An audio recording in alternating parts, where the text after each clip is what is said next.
The best game so far is Wrecking Crew. Alright, Mario 64 DS.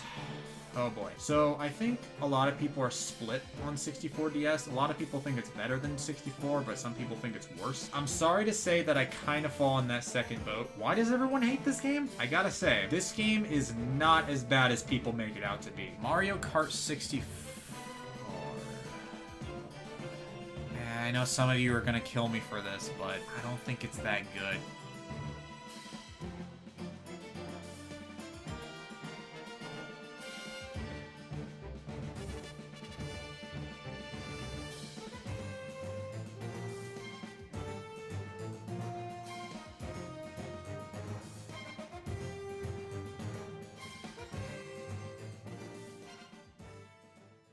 What's good, everybody? I am the Skeletrust, Trust, and welcome to the Every Mario Game, including ports up-to-date tier list.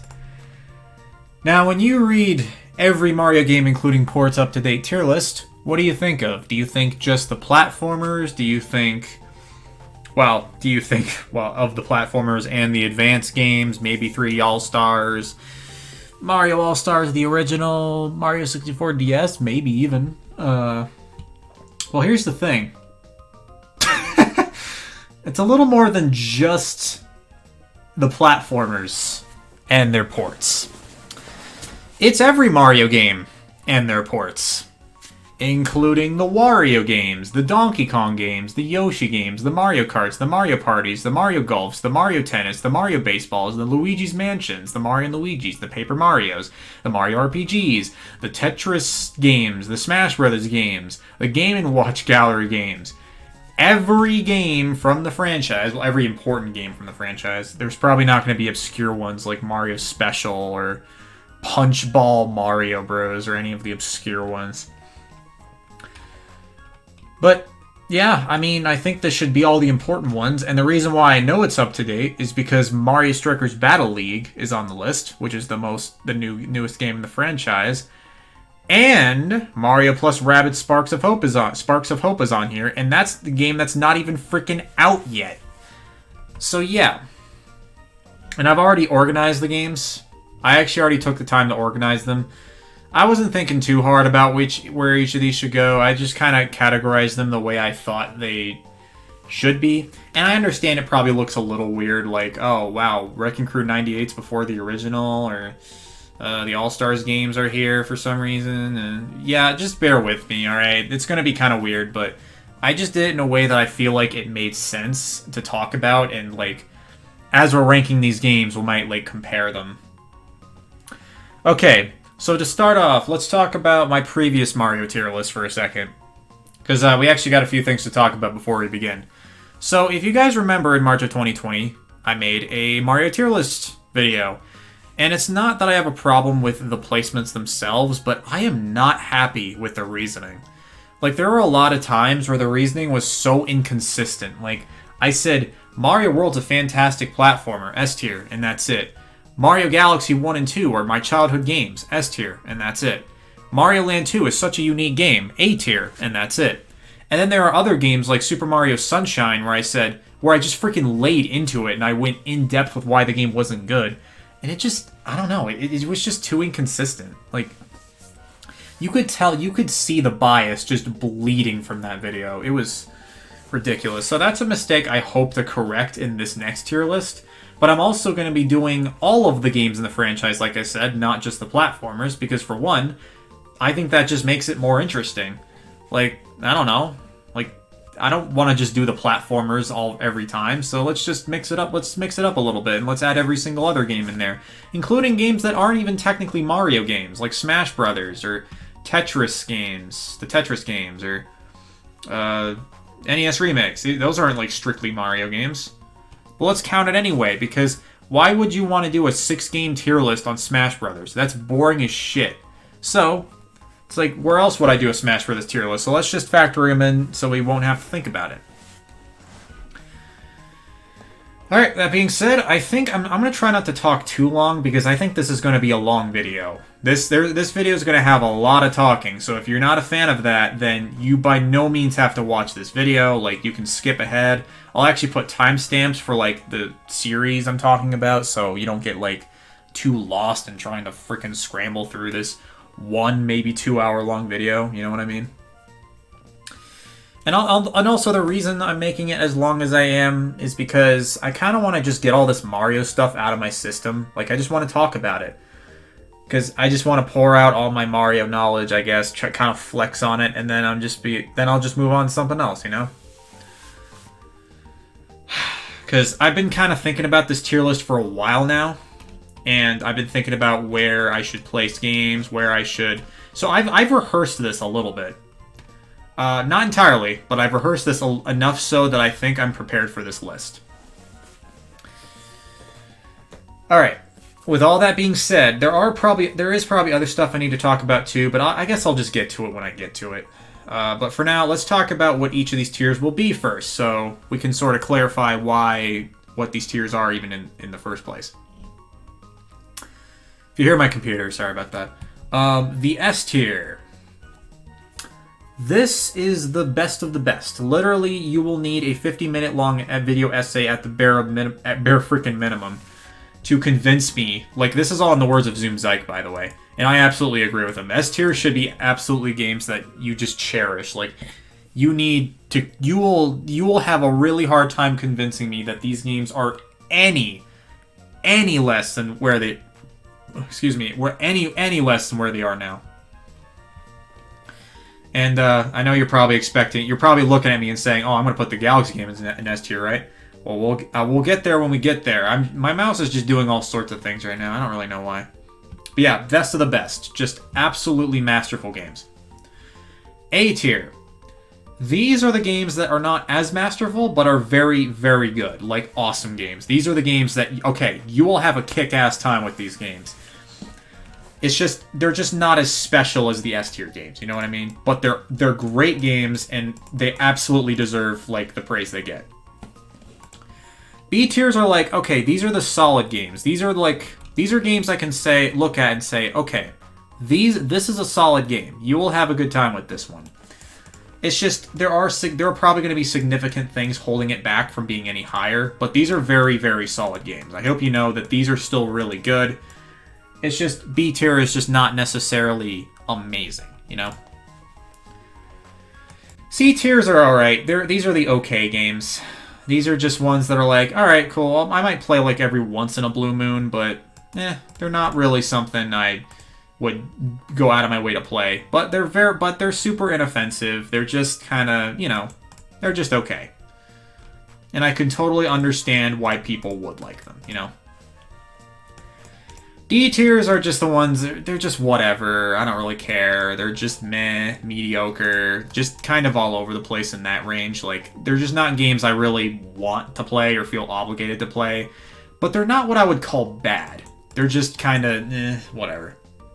No, the bad tier, that belongs to F. This is anything ranging from moderately bad onwards. Like, this is anything from moderately bad to absolutely abysmal. Like, it's such a massive range. So there's obviously going to be, like, high Fs are just going to be the moderately bad ones. They're not really super offensive. They're just bad. Well, the low Fs, that can probably go on forever. That's just the lowest of the low at that point. But hopefully there shouldn't be too many Fs, though, because here's the thing. Mario is a franchise that is kind of known for making good games. So, and I actually do like most of these Mario games that I've played. But there are probably going to be a few F tiers, and I'm sorry if your game is there, but that's just what I think.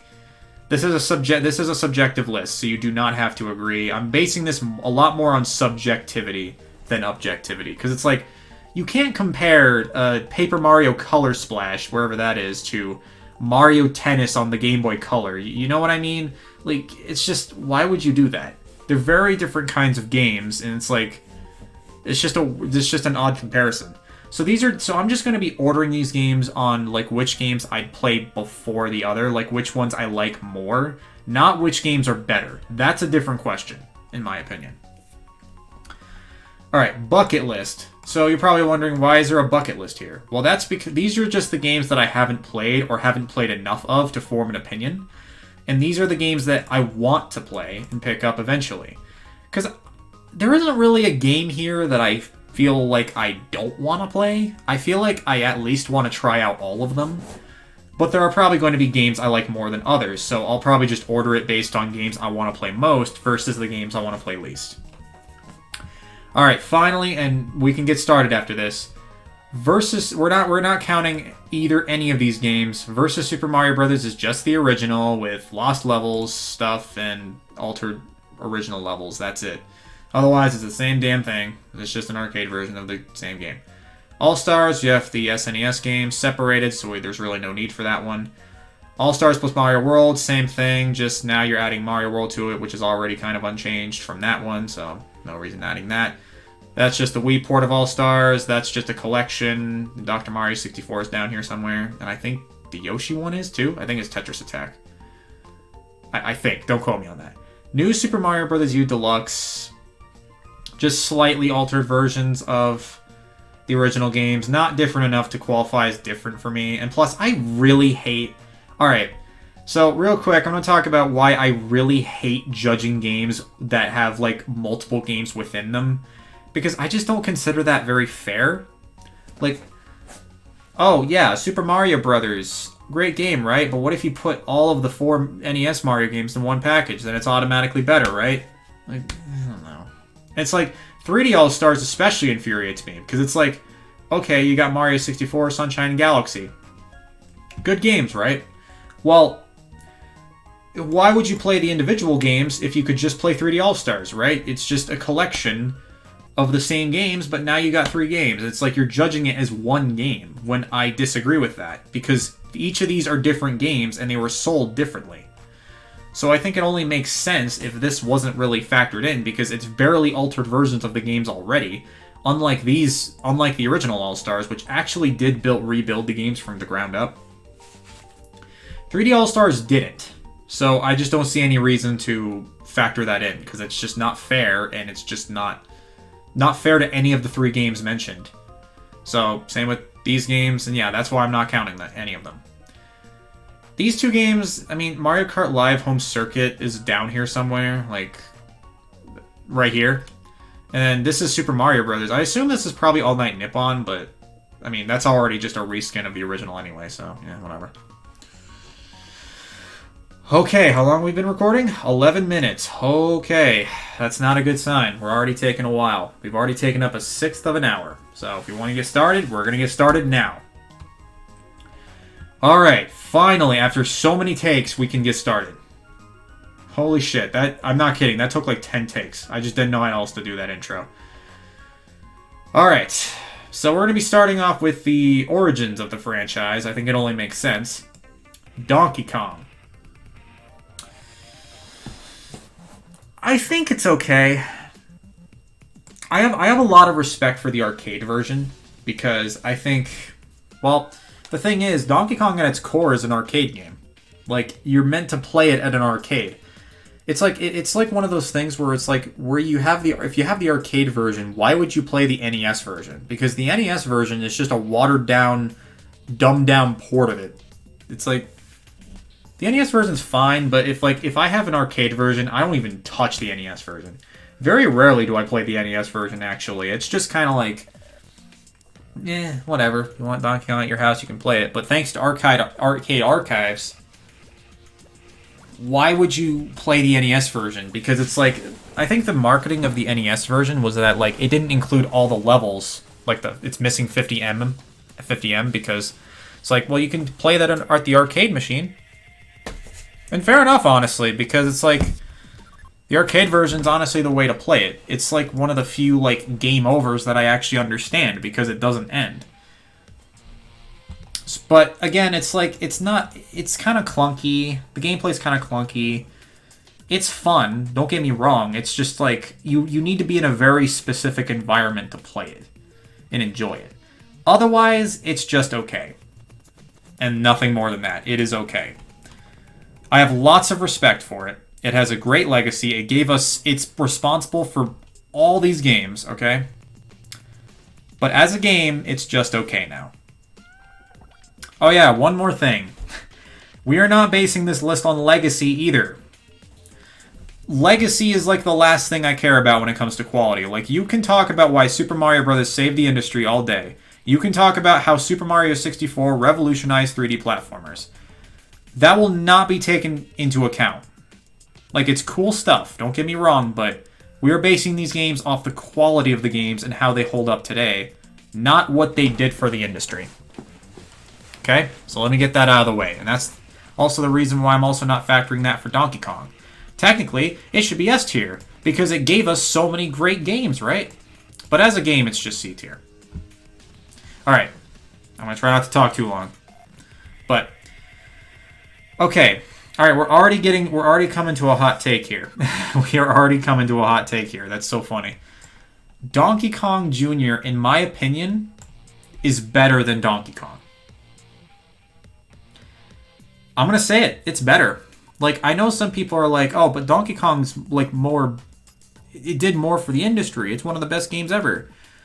But, like, Junior doesn't rely as much on the RNG side of it as much as it does the strategy. In fact, it's actually not RNG at all. Like, hardly. Donkey Kong had the bullshit, like, fireball guys who literally had no pattern. So you just had to... it was just a guessing game. And then the barrels sometimes were just unfair in that you couldn't jump over them regardless of what you did. It's like, dude, come on. Junior actually has more strategy, I find, than the original Donkey Kong, and I think that's actually what makes it more fun to me. And even then, it's only C tier because it's, you know, it's clunky again. It's really only something you want to play at an arcade. I don't know. But I do prefer Junior over Donkey Kong because, I don't know, I just have more fun with it. And plus, like, I think it's kind of cool how Mario, like, one of his first appearances, he was a bad guy. That was actually kind of a cool, like, little twist, you know? I liked that. I don't care about Donkey Kong 3, dude. I gotta be honest. I don't care. Like, it's not bad. It's just, like, it's really hard to have fun with because there's so much shit happening on the screen. You gotta see all these bugs. You gotta see all them flying from every which way, you know? And it's just like, I can only make it to level 3 before I'm just like, okay, dude, what? I can't play this. This is too much. I'm just not super fond of its gameplay, honestly. It's just kind of weird. You have to spray Donkey Kong to the top, which is kind of funny, but other than that, it's like, I just don't care about it. Donkey Kong Jr. math exists. I once bought this game off the Wii Virtual Console for $5. Biggest waste of $5 I ever spent. This game exists and nothing more. It's an educational game, unsurprisingly. You have to guide Donkey Kong Jr. to these numbers and then you add them up. It's very slow because it plays like Donkey Kong Jr. And you can see why that doesn't work, right? Clunky gameplay to enter numbers, like, bruh. Absolutely do not care about Junior Math. And it's not bad, it's just... Why would you play it? You know? Like, why the hell would you play Junior Math? Okay. So, we're gonna get more positive here. I swear. We are gonna get there, okay? I swear. None of these games are F tier. But... I gotta say, I'm just not super big on this era anymore because it's just, there's a lot of games like these. Mario Bros. Dude, Mario Bro, I hate to say this, but Mario Brothers just hasn't really aged very well. Again, you're more than welcome to disagree with any of these placements, but Mario Brothers, oh my god, like, I should like it more than Donkey Kong and Jr., right? But the thing is, this game has such clunky-ass controls. Like, if you thought Donkey Kong was clunky, dude, the controls in Mario Brothers are a freaking chore, dude. Like, when you jump and you have momentum, but you already have momentum, you don't stop moving in that direction. You can't control your jumps very well. So you have to, like, really carefully time your jumps to make sure you don't accidentally run into something you don't want to run into. And I don't know, that's what really puts this game at D tier, because it's really hard to play now, you know? Like, when it's fun, it's fun. It's at the top of D tier, but I think that Mario Advance games improved upon Mario Bros. Like, substantially. Like, it is so much more fun to play the advanced versions of those games. But yeah, I mean, I can't be too mad at Mario Brothers. It did give us Luigi. This is Luigi's first appearance, and I admire it for that. Other than that, dude, it's just whatever. I wouldn't play it. Okay, pinball's a weird one. Pinball is a super weird one. It's a pinball machine, unsurprisingly, and it does its job, I guess. But I don't know if I'd play it over these. I'll put it there. It's a pinball machine with Mario starring in it. It's not even technically a Mario game. I guess it's just him making a cameo, but... Again, where else would you really rank this game in any other tier list? So let's just count it. Okay. Finally, we are getting to some positives. But we are not starting with Super Mario Brothers. No. The best game so far is Wrecking Crew. I'm gonna let this one sit. Because I want you guys to actually hold on. I'm gonna let this one set because I want you guys to hear me out as to why I think Wrecking Crew absolutely slaps and is miles ahead of these games. Yeah, you guys can get mad, you guys can stab me in the back, you guys can shank me, I don't care. Wrecking Crew, I will always stand by. This game is really fun, and y'all need to stop shitting on it. Everybody, okay, hate's a strong word, but a lot of people don't like this game because Mario can't jump, or it's not like a proper Mario game. I'm getting so goddamn tired of that argument, because why does every spin-off have to involve Mario jumping? Like, okay, as long as it's executed well, I don't give a shit. And that's exactly what Wrecking Crew is. It's a game that involves actually legitimate fun strategy that isn't dealing with clunky-ass controls every 2 seconds like Mario Brothers, and it's not dealing with RNG shit like Donkey Kong or Junior. Or, well, not Junior, but Donkey Kong. Wrecking Crew isn't RNG, it's just you have to figure out the right path and the right strategy. And I think that alone makes it so much more fun than these other games, because there's 100 stages to go through with lots of awesome puzzles to solve that I think are really, really, like, well designed. And you know what the best part about this game is? There is a level editor. A flipping level editor. Donkey Kong and Mario Brothers can eat its freaking heart out. Wrecking Crew has a level editor on top of the fact that it already has 100 levels. No, this game is A tier. This is one of Mario's most underrated titles. It does not get enough praise. This game is great. Legitimately a great game, and I recommend it. Okay, so it did forget one game, and that is Versus Wrecking Crew. This actually goes into its next title here, but Versus Wrecking Crew is basically just a competitive, like, version of the original. Well, actually, no, it's not even a version. Versus came before original, but I haven't played the arcade version, but I have played 98 once on, like, an Xbox emulator. That's actually how I played a good number of, like, SNES games. I don't remember it very much. I don't think I remember it very much to really recall, but I just heard it's just a nice little, I think it's an arcade game where you just break the most blocks and all that shit, you know? Yeah, I don't know what to say about Wrecking Crew 98. Okay, like I said, we're getting into some positives now. Donkey Kong? Dude, what pains me about this version of Donkey Kong is that a lot of people... 23 minutes, okay. A lot of people do not know that this is more than just a Game Boy port. This is a freaking reimagining of the original, and it is so much freaking fun, dude. It involves so many puzzles that aren't RNG. Holy shit, can you believe it? The controls are actually not clunky this time. They're actually really fun. Mario's given a whole new moveset. I mean, dude, this game slaps. Like, it's really, really good. Donkey Kong... If you guys haven't played this game, play it, please. It's really good. It's a fun reimagining of the original.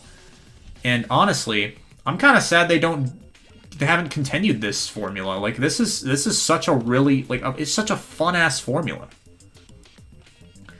And same with Wrecking Crew, dude. I really want them to give this game another chance. Like, I think... And especially now that they've added Foreman's Spike to the Mario movie, I don't know. I see some potential with Wrecking Crew. Anyway, sorry, I forgot to say that for Wrecking Crew. I just wanted to throw that in there real quick. Okay, that covers the pre-arcade era. There's probably going to be some other games like Golf that we have yet to mention, but yeah, those are all the games I wanted to cover for the arcade era. Sorry. Now we're going to get to the 2D platformers. So if you've noticed, I've actually separated the 2D from the 3D, as well as the Mario Land games and Yoshi's Island. Again, we're having some weird structure here, but I want you guys to just kind of bear with me here, because I think this is what makes the most sense.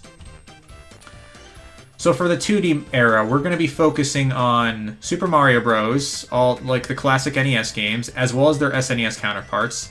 Then we'll be moving straight to New Super Mario Bros. And Mario World, sorry, that's an SNES game. And we're going to be moving straight to New Super Mario Bros. And Mario Run. Then to Mario Deluxe, and then the Maker games, and then Mario 35. Weird order, I know, but bear with me. That's just kind of the way I want to do it. The land, and I didn't forget about the land games. I just want to group them in with the... You know, let's just get there when we get there, alright? I don't want to waste my voice. Okay, Super Mario Bros. The original. Again, in terms of legacy, it's probably up here. Objectively... Now, I know I said I wasn't factoring objectivity into this, but... well... I'm factoring in a little bit, but then the subjective part. Alright. So as far as Super Mario Bros. 1 goes, it is pretty basic. It's very well designed, and I think that's kind of... I think the fact that it is simple and basic is what makes it so high. It's either low A or high B. And I know some of you are probably going to kill me for this, but I am going to put it behind Wrecking Crew. You guys are going to kill me, I know, but Super Mario Bros. Has some great level design. And the fact that it's super replayable and simple, actually, I think that's actually what makes it... I'll put it in A tier. Screw it. Super Mario Bros. Is a great game, for sure. But it does get kind of old when you play the other ones now. And the fact that the other ones exist now is probably why it's not quite as high as you might expect. Like, this is going to be a low A. You gotta keep that in mind. That's a low A right there. But yeah, again, it gave us a lot of great things. It's just tight gameplay. The hard mode is really not that much harder. It's just kind of replacing Buzzy Goombas with Buzzy Beetles and making the enemies slightly faster, and that's pretty much the only major difference. Aside from that, it's the same damn game. But I still really like the game. It's just, I'm getting kind of tired of it now, so it's like, maybe I'll just put in high B. Like, high B.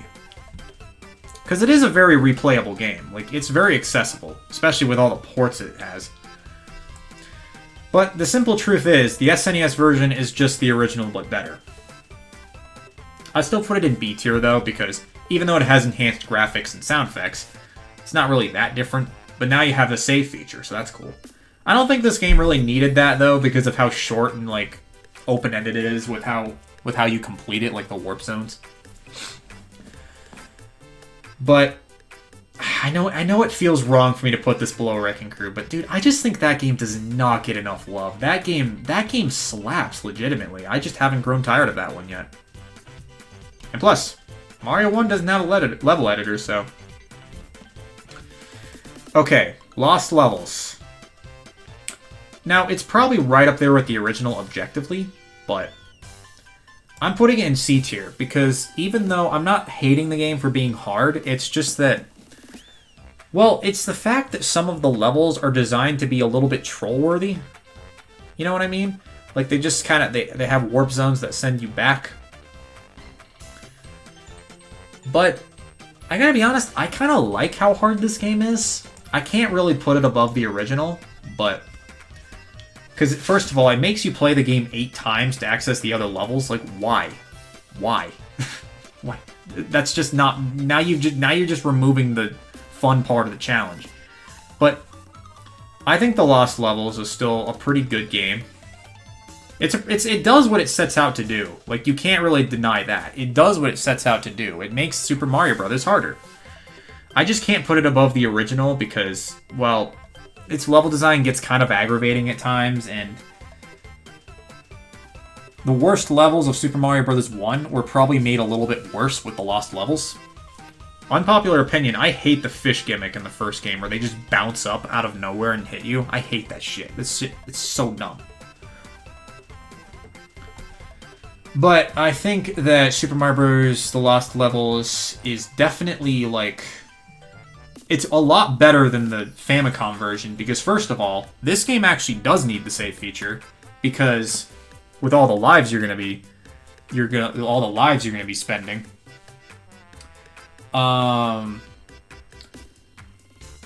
Sorry. I think that... I don't know if it's above the All-Stars version of the game. I mean, I don't know. It's just Super Mario Bros., but I think maybe a little better. I know that's a little weird. That probably looks weird, but... Yeah. That's genuinely what I think. And plus, you don't have to beat the game 8 times anymore, so that's cool. Alright. Super Mario Bros. 2, in my opinion, is an A tier. It's better than the original. Actually, wait, hold on. Wrecking Crew, Mario 2. I mean, I guess... Sorry, my phone keeps buzzing. That's tough. I know this is all... I know putting both of these up here is probably an unpopular opinion, but... I don't know. I like Mario 2. I don't care that it's not the real one. Like, I hate that people say that and, like, bring it down because of it's not the real one. Because I just think that's... Yeah, cool. Again, that's the legacy part. But in terms of quality... I think Mario 2 is super fun to play, honestly. I might actually put these games up here, because these are just the games I'd probably play over them. The versions of the games I'd play over them. But Mario 2, I think, is still pretty damn good. Like, I just love its level. I like how, like, the exploration of the levels, like, how you sort of have to experiment with it a little bit. Like, you have to get the, just find all the secrets and stuff. Alright, I gotta talk a little faster here. No, I think Mario 2 is great. It's very replayable. I just love how much more interesting it is compared to the first game. Is it better than Wrecking Crew? I mean, I don't know. This is an underrated game, dude. Again, it's so good. Okay, the SNES version's obviously better. Doesn't need the save feature, but you know, it's there. Well, actually, no. It makes it so you don't get a game over and lose all your damn progress, because this game has continues for some stupid ass reason. I'll actually put it like right there. Yeah, I'll put it like right there. I think that's cool.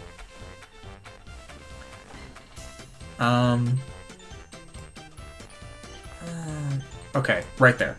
All right, there we go. Okay, Super Mario Bros. 3. Alright. You can call me basic. You can call me basic. I don't care. This game will always be one of the best Mario games, to me. One of my favorites, at least, because... This game just has fantastic level design. expanded upon the first game extremely well. Like, there is not an aspect in the first game that I prefer over 3. Aside from the fact that it's a little bit long for the kind of game it is, because there's no save feature. That's like the only thing I prefer for the first game. Everything else, Mario 3 has it by the ass.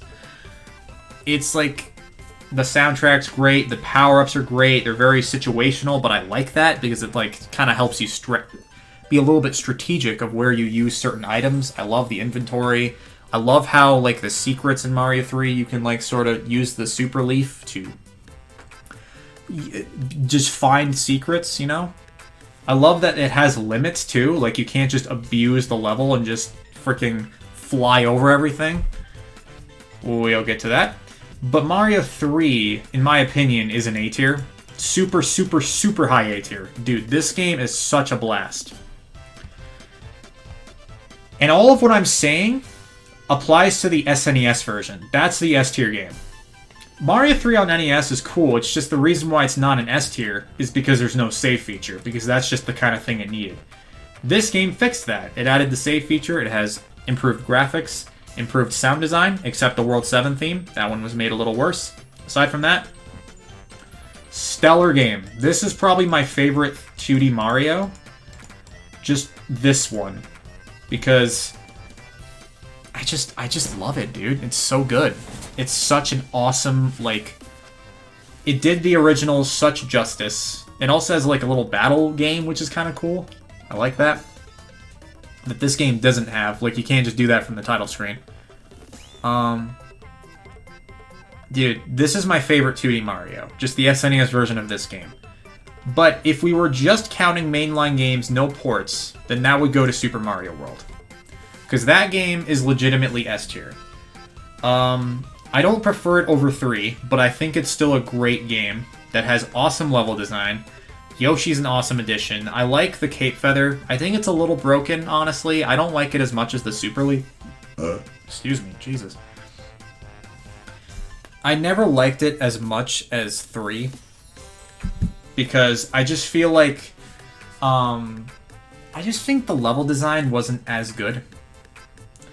Although I think the controls in World are fantastic. I used to not like the controls until recently. I actually think they've grown on me quite a bit. That was my computer. I think Super Mario World is fantastic. It is absolutely an S-tier game. Objectively and subjectively, I had a blast replaying it. It's such a great game, dude.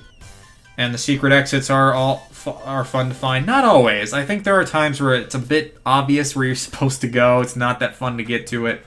But other than that, you got the Star Road, you got the Star World, man. This game's just wonderful. It's S tier, for sure. Alright. New Super Mario Brothers. This game...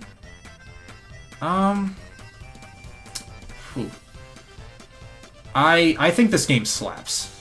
It's probably...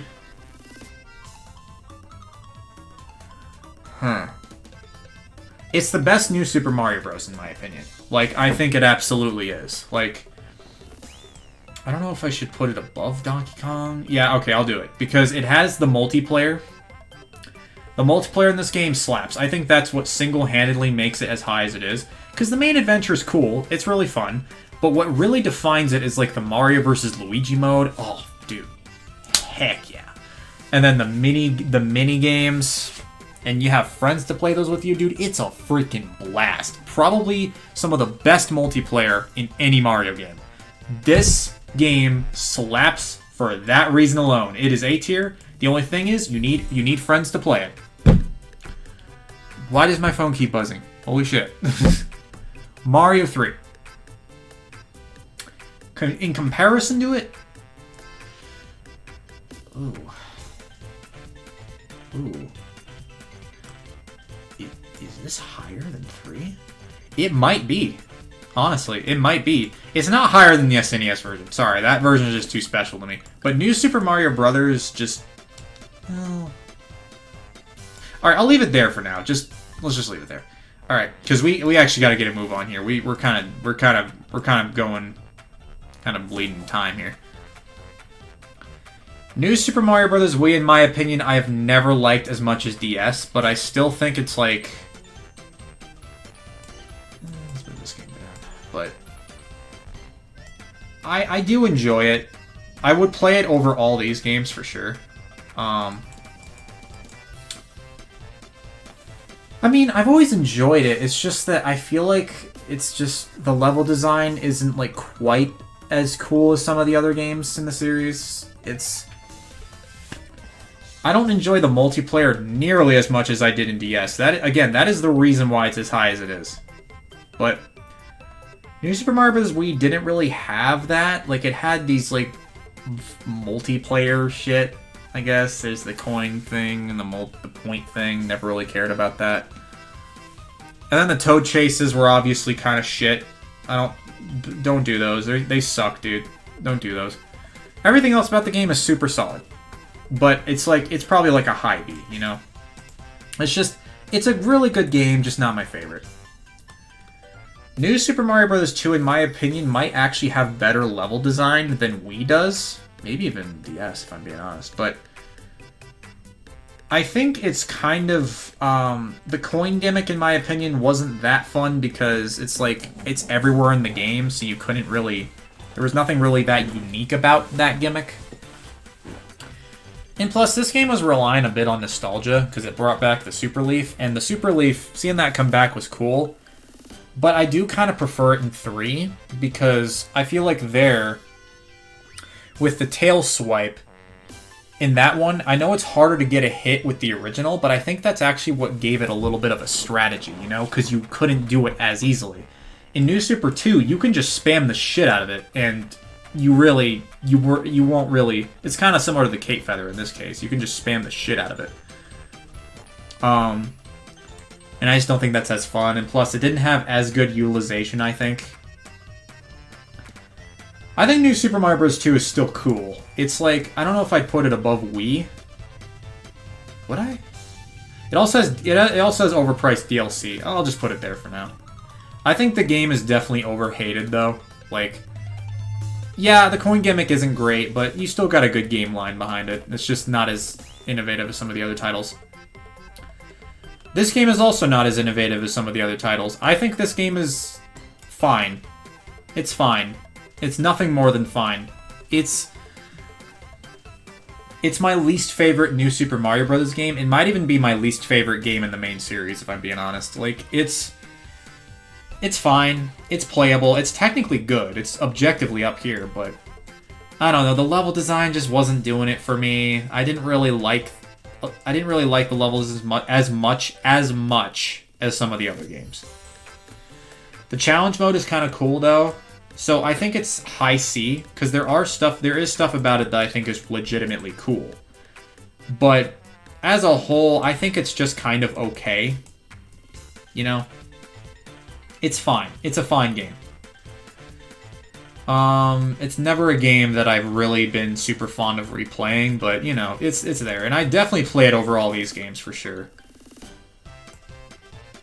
But see, the thing is, I think New Super Luigi U took New Super Mario Bros. U and made it a lot better, just in terms of the main adventure. It's been a while since I've played it, but I think I would imagine it's probably right about here, just in terms of what it did. Because a lot of people hate the fact that it has shorter level design, and like it's just time limit. It's the lost levels of New Super Mario Bros. U. And yeah, you're right, it kind of is, but I actually like that it had this twist on it. I actually kind of like that, because it kind of made the game a little different, you know? You had to sort of speed through it as Luigi, and I like that he had his physics. He actually feels pretty fun to play as. Which is something I can't really say in the Lost Levels. He was way too slippery in that game. I'm sorry, I just can't play as Luigi in that game. But I think New Super Luigi U is pretty damn cool. You know, it's pretty cool. A tier. Mario Run is fine. Actually, this might be my least favorite in the main series. If you even consider this a main series game. I personally kind of do. I think it makes sense. But, I mean, yeah, I'll just put it there. I think it's fine. It's definitely fun for a good... It's definitely fun in, like, the main adventure, especially when you're going through all the coins and you have to collect the different ones. I think that's actually pretty cool. It gives the levels a little bit more replayability. So maybe I do like it more than New Super U, but even then, it's still C tier because I think the gameplay just isn't as fun. Okay, so these two are pretty interchangeable. But yeah, I think Super Mario Run is still fun. It's fun for a good while, I think. Not much more than that though. I think the characters are cool, but I don't like. Don't you have to play like Remix 10 like 1,500 times to get Daisy or something? I thought that was kind of stupid. Correct me if I'm wrong, but yeah, it's a fine game. All right, Mario Brothers Deluxe. So just in terms of the main adventure, I do think it's inferior to these games. But the content it offers is probably enough to save it. I like how the different levels have like the different collectibles you can get in these in the levels. I like that they added that. And the Boo mode is pretty fun. It's just the reason why this game isn't higher is because the screen crunch. And that's especially a problem for Lost Levels. The screen crunch is annoying as shit. This game suffers big time from that. But I think it's still a solid game. Okay, Mario Maker. This game, in my opinion, is... I keep saying in my opinion a lot, I'm sorry. But it is in my opinion, so I guess I'm not wrong. Super Mario Maker, objectively, is up here, for sure. But... I mean, the fact that you can make your own Mario levels, that's a dream come true, right? I've already kind of been doing that in Mario fan games. But whatever. Far before Mario Maker's existence, I've been doing that, actually. But, yeah. So I wasn't, like... I think this game is super cool. Like, it allows you to do so much. You know. But the reason why this game isn't S tier... In fact, I'll actually slap Mario Maker on there, too. Just right above it, because it just has more content. But I don't know, I just find that in these games there's just a lot of levels that just aren't very well made at all. Like, I'm not bashing anybody in particular, I'm just saying, like, there's a lot of troll levels that suck ass. There's just a lot of levels that are just plain. They're not interesting, they're not very well designed, they're just kind of, whatever, you know? Like, there are some legitimately cool levels in Maker 2, and I love the assets that you're given for it. But I just think, as a whole, Mario Maker 2 is, like... It's just not always that fun to me, because I just get kind of sick of it, you know? And plus, I'm not very, like, creative when it comes to level design. So, I'm not a level designer, so I don't really have as much fun making those as other people do. But I think, as a whole, it's still, like, really, really fun. Mario Maker 2, objectively, is an S-tier game. The fact that you're able to make so much, you're able to make your own games now, that shit is sick. Absolutely sick. I love that. And that alone bumps it up to A-tier. Absolutely an A-tier game. Maker slaps, for sure. When it's fun, it is fun as hell, and I can play it for hours. But when it's not fun, I want to turn the game off. You know what I mean? Mario 35, it's a shame they shut this down, but for what it's worth, I think this game was super fun. I mean, probably right here. Like, yeah, it's really fun. It's just that I think it's also pretty simple. Like, it doesn't do anything, like, outstanding.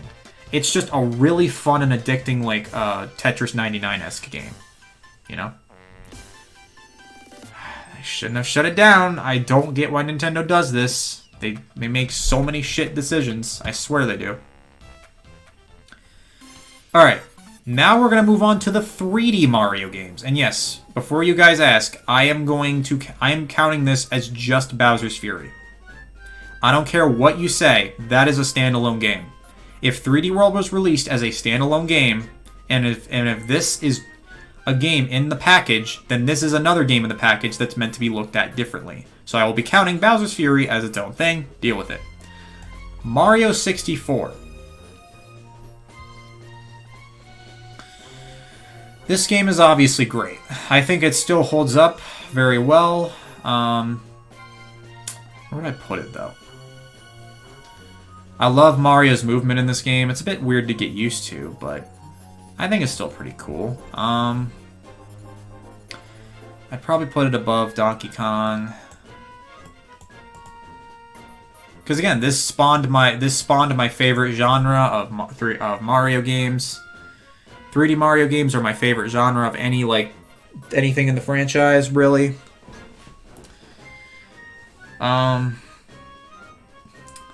I just think Super Mario 64 is great. Of course, it has a great legacy. I don't think it's as fun to play as some of these other games. I think certain things about it, like the structure, hasn't aged very well. Like the fact that you get booted out of a level, which is something that other games don't have a problem with. Because Sunshine and Galaxy, when they boot you out of a level, that's because they restructure the level in the next mission. 64 doesn't really do that. Every time you enter the level, it's the same exact damn level. You just have to make your way up the tall mountain over and over and over again. And the later courses especially suffered from this, dude. Oh, it is a nightmare. And the 100 coin missions are just kind of 8 red coins, but they're just, spread out now. So yeah, not everything in this game is super fun, but I think that as a whole, I would rather play it over Maker 2, because that's just the kind of guy I am. I like main adventures that I know are going to be good, rather than levels that I think I might guess are going to be good, and I might guess are not going to be good. You know what I mean? Sunshine. Sunshine. Okay, so in my original list, I put this game in, I believe, C tier, which was basically the equivalent of D tier back then, but I think since 3D All-Stars, this game has actually clicked with me quite a bit. In fact, dare I even say it, I'll put this game above all of these games. Sunshine, in my opinion, is a very high B, almost reaching A. It is so close to A. But the thing is, there are so many things in this game that are done right, but there are also a few things that were done horribly, horribly wrong. And that being some of the missions. Some of the missions in this game suck. We can talk about it all day. Like the Pachinko machine, probably the worst level that Mario's ever had in any of his games. That level is absolutely terrible. Then the Pianta level where you aim Mario, and then the Phantom Manta mission that wasn't really fun at all. So there are missions in this game that suck a lot. But at the same time, I think Sunshine, out of any Mario game, has the best movement. The best world building. Honestly, maybe even some of the best graphics. And the mainline, I should make that clear, mainline. And because I think Odyssey and Galaxy might slightly beat it out in terms of just graphics and just aesthetics. But I think Sunshine is still, again, it's so close to A, dude. It is so close. Top of B. But it's just these little things, man, that just hold it back. But the thing about Sunshine that I would much rather play when compared to all these other games is that it's just so fun to just mess around in. It's such a jungle gym, Because Mario's movement is so good. There are times in a lot of these awesome worlds, like Delfino Plaza, Bianco Hills, Rico Harbor, Gelato Beach, Noki Bay, Pianta Village. Those are some of my favorites. There are times where I literally just boot up the game to freaking mess around in it. I don't even try to play the game. It's just so fun to just play this damn game and just do everything it has. And even though some of the missions might suck, that holds it back. That watermelon mission can go to hell. I love this game's movement, and I just love the playground it is. It's just such a freaking playground, and I love it. And that's something that Mario 64 just doesn't quite have to the same degree. In fact, I actually do prefer Sunshine Structure over the likes of Mario 64, because it's just a lot more... It's open-ended, but it doesn't, like, make you replay the same damn thing 10 times. You know what I mean? It's like that. At least not to my knowledge. Alright, Mario 64 DS. Oh boy.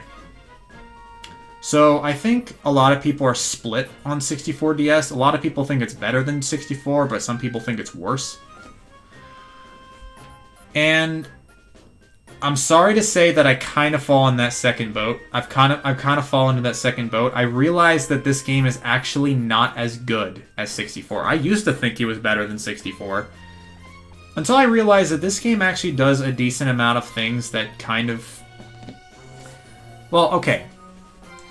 First off, this game did not fix anything that the original had. Any of the problems the original had. The controls that were sometimes a bit weird and unresponsive. Like when... Well, not unresponsive, but they're just a bit slippery and clunky. That was not fixed at all in 64 DS. That's still a problem. The camera... In fact, the controls were actually made worse, because now you have to use a D-pad. And either way, that's still a better choice than just using the touchscreen, you know what I mean? And then, the mission structure was not finished. You still have to do all the shit in the same exact way. It did not really fix anything that the original suffered from. It really didn't. So it's like, if I'm putting it better than the original for being a remake, that's a bit flawed, because the remake already didn't fix a lot of the things the original did. Because isn't that the point of a remake? It gives you that opportunity. And plus, there was some missed opportunity with the character utilization. I still think that Wario was horribly underutilized. Oh my god. Like, Wario is just useless in this game. Luigi's broken as shit because of that long jump he has. Yoshi is... I mean, he's just kind of there, I guess. It's cool that you start the game as him, but yeah. And there was multiplayer like New Super Mario Bros., but in my opinion, it was way less fun. Like, the Yoshi one is not as good as Mario vs. Luigi. It's not as tight or, like, action-oriented. And then the minigames are just single-player without the multiplayer. So New Super Mario Bros. Just fixed it in every way, basically. I can't put it over Sunshine. It doesn't have the playground feel that it doesn't have the playground sort of thing to it. I do like it a lot, though. I still think it's a pretty solid port of the original. It's just, it has problems that even the original doesn't have. And as a result, because it was not made for the 3DS, I'll just have to put it right here. It's a good game. It's a good port. Just, it's an okay remake. It's not a very good remake. It's just a good port, really, if anything. Just with added content for you to stay tuned. Okay, I've almost been talking for an hour now. And we still have all these damn games to look at. God damn it. Oh my god. Super Mario Galaxy, in my opinion... Okay.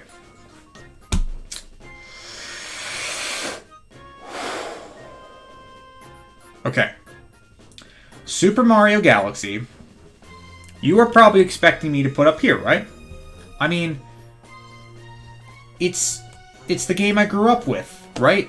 It's literally the first Mario game I ever played. It's such a phenomenal game. I love the soundtrack. I love the atmosphere. I love the gameplay, too. The gameplay, in my opinion, took what 64 did and just made it a lot more tight, a lot tighter. You know, because that's what Galaxy's all about, right? There's just plenty of cool stuff in there. The ideas were nice. I love the story it had. But really, again, I think the gameplay, it's not just the presentation that was great. It was the freaking gameplay, dude. The gameplay slapped. But, yeah, I think that Super Mario Galaxy, for that reason, is an A tier. Bet you weren't expecting that one, were you? Yep. I don't think Galaxy's an S tier game anymore. I think that Galaxy is a fantastic game. It's a fantastic experience, I'll tell you that. But it does have problems, like it is kind of repetitious. And yeah, it's repetitious in like the prankster comments. The movement is not amazing in Galaxy, I will admit. It wasn't meant to be though. Like that's the point of Galaxy, was that it was supposed to be a lot more like compact, you know, the level design. And I think that's what strengthens it. But I'd still play it over 64, to be honest with you. And maybe New Super Mario Bros. 2. But not 2 as in New Super Mario Bros., you know what I mean. But, yeah. I would put Super Mario Bros. 3 over Galaxy. I mean, although, would I? Huh. This is where it's going to start getting really hard to compare games, because these are games I'd play over the other, you know? I'll put it right there. It's an A-tier game, and I think it absolutely deserves the praise of being an excellent game. It's one of my favorites, and like even though it's an A-tier, it's still like one of my favorite games. It's just had a really good impact on me. It's just I've come to realize as I've gotten older, it has a lot of problems. Galaxy 2 though. Galaxy 2 absolutely deserves it. It deserves it. This is my favorite Mario game of all time. I replayed Galaxy 2. It is just as fun as I once thought it was back in 2010. This game holds up tremendously well. The level design is super compact. It's super fun. All the ideas were executed well. Even the repetitious stuff is nowhere near present this time around. And don't tell anyone I said this, but I kind of like the green stars. They're kind of fun to collect, not gonna lie. Now, they could have done it in a way that was less tedious, but I think they're still fun to get to because you use Mario's movement to get to these spots. Super Mario Galaxy 2 is one of the best platformers I have ever played. This game absolutely rocks. And there is no other game I would rather have at the tippity of the tops than Super Mario Galaxy 2. I'm going to stop gushing about the Galaxy games, though, because I realize I've done that kind of too much in my life. So that's where we're going to take a step down a little bit for Super Mario 3D Land, which I defend. I think this is a very good game. It's an excellent speed game, by the way. I think this game is a blast to speed through. I'll put it over 64DS. But it is pretty simple. Like New Super Mario Bros., not all the level design really hits with me. There are things about it that I think... excuse me. God, I've had to burp a lot today. What the hell? Sorry about that. But again, like New Super 2, it's a little nostalgia-based. I do prefer it over New Super 2, but I think that's just because of how fast you can go. Because otherwise, I think it would go, like, right here. But Mario 3D Land is a blast to, like, just speed through. But as a normal playthrough, I think it's, like, pretty cool, and that's about it. You know? It's just a nice little 2D Mario game that plays... No, sorry, a 3D Mario game that plays like a 2D one. And I'm tired of people not calling this a 3D game. Do you move Mario in a 3D space? Yes? Then it's a 3D Mario game. Deal with it. Like you're really going to say everything has to be like 64 when Galaxy 1 and 2 changed it up? And you include those games a lot of the time, so like, what the hell's the deal with this? So yeah, this is a 3D game. Deal with it. And speaking of 3D games, which is also a 3D game, deal with it, Super Mario 3D World. I originally thought was like maybe here. I think I just put it up here to be nice. And then, but I really thought it was like okay. It was like probably right here. But no, I replayed it on Switch, and then I realized how amazing this game was. For real? It might even be above Galaxy. Honestly. Like, Mario 3D World is great. I think this is a fantastic Mario game. Much better than 3D Land just in terms of level design and just overall what you do in them. Is it S tier though? If it is S tier, then it's not in front of any of these games. But oh shit, that's tough. It introduced one of my favorite power-ups in the series, the Super Bell. So that's gotta say something, right?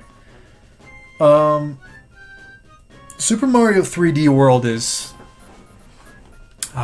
dude. That's tough. I really don't know. Is it better than... It's better than NES Mario 3, obviously, but is it better than... Galaxy? God, that's so hard.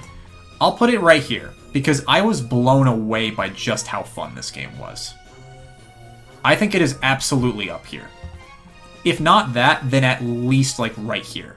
You know what I mean? 3D World slaps.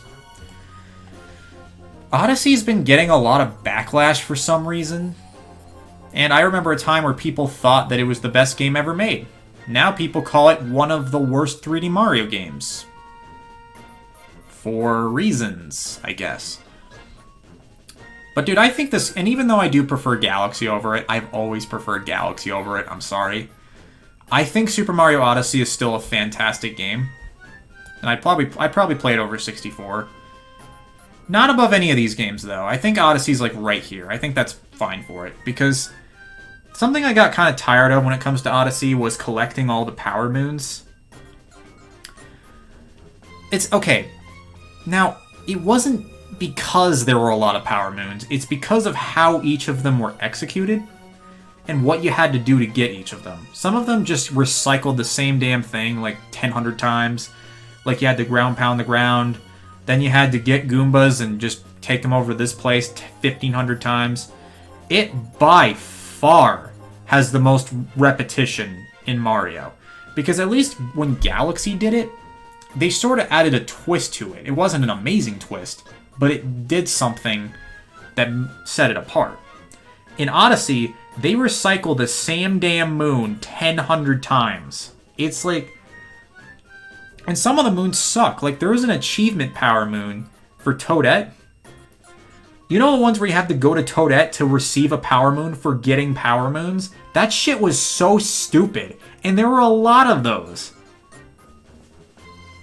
But no, what makes Super Mario Odyssey great as just the main game experience is the fact that, first of all, great movement. Might even be better than Sunshine's, but I don't know. I think the two are pretty interchangeable when it comes to movement. But Odyssey has fantastic presentation. Probably the best presentation of any Mario game we've seen up until this point. And it has... The worlds don't always do it for me. I think Sunshine and maybe even 64 had like more interesting worlds to explore.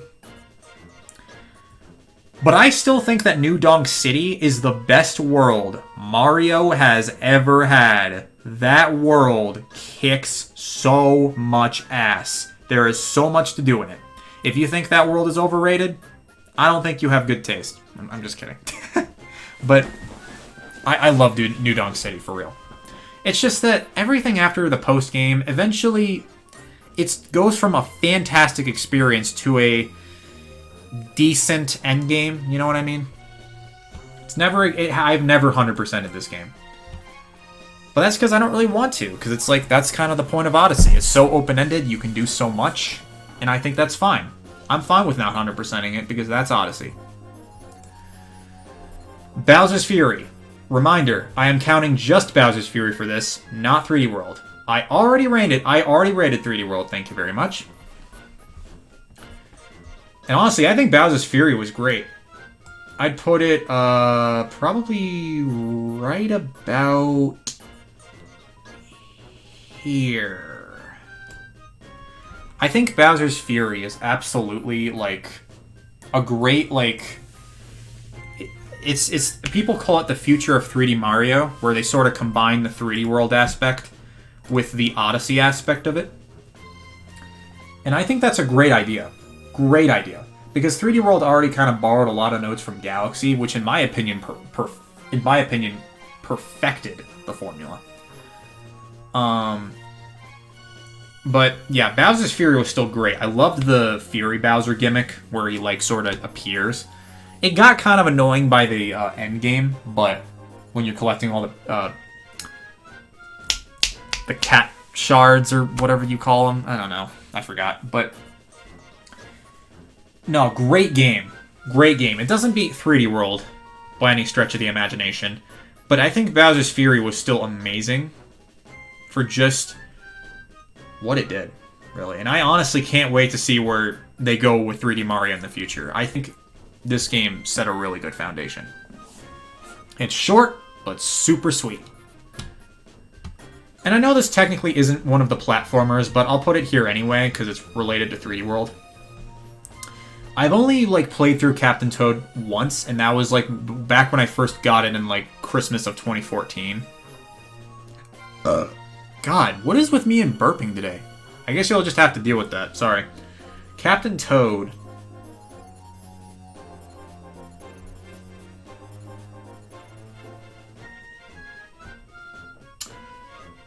I think this game was never as good as 3D World, but I actually really like it. I thought it was pretty fun. I'll put it here just based off what I remember off it. It was fun. It was, you couldn't jump, but I think like Wrecking Crew, that wasn't necessarily a bad thing. Like, you could still do so much. They were still really good level design. And I think they just took what 3D World did with the Captain Toad levels and just made them so much better. Just more lively, more stuff to do. I didn't care enough to get the Switch port, but I mean, maybe I'll replay it on my Wii U one day. Really good game. An hour and 10 minutes. Okay, cool. I've got so much left to go still. God, I think we've been talking for a bit too long on some of these, so I think we gotta cut it in half a little bit. All right, finally we can get to the Mario Land games, and this will trail off into Wario Land, which is why I kind of separated it. Okay, so another hot take incoming.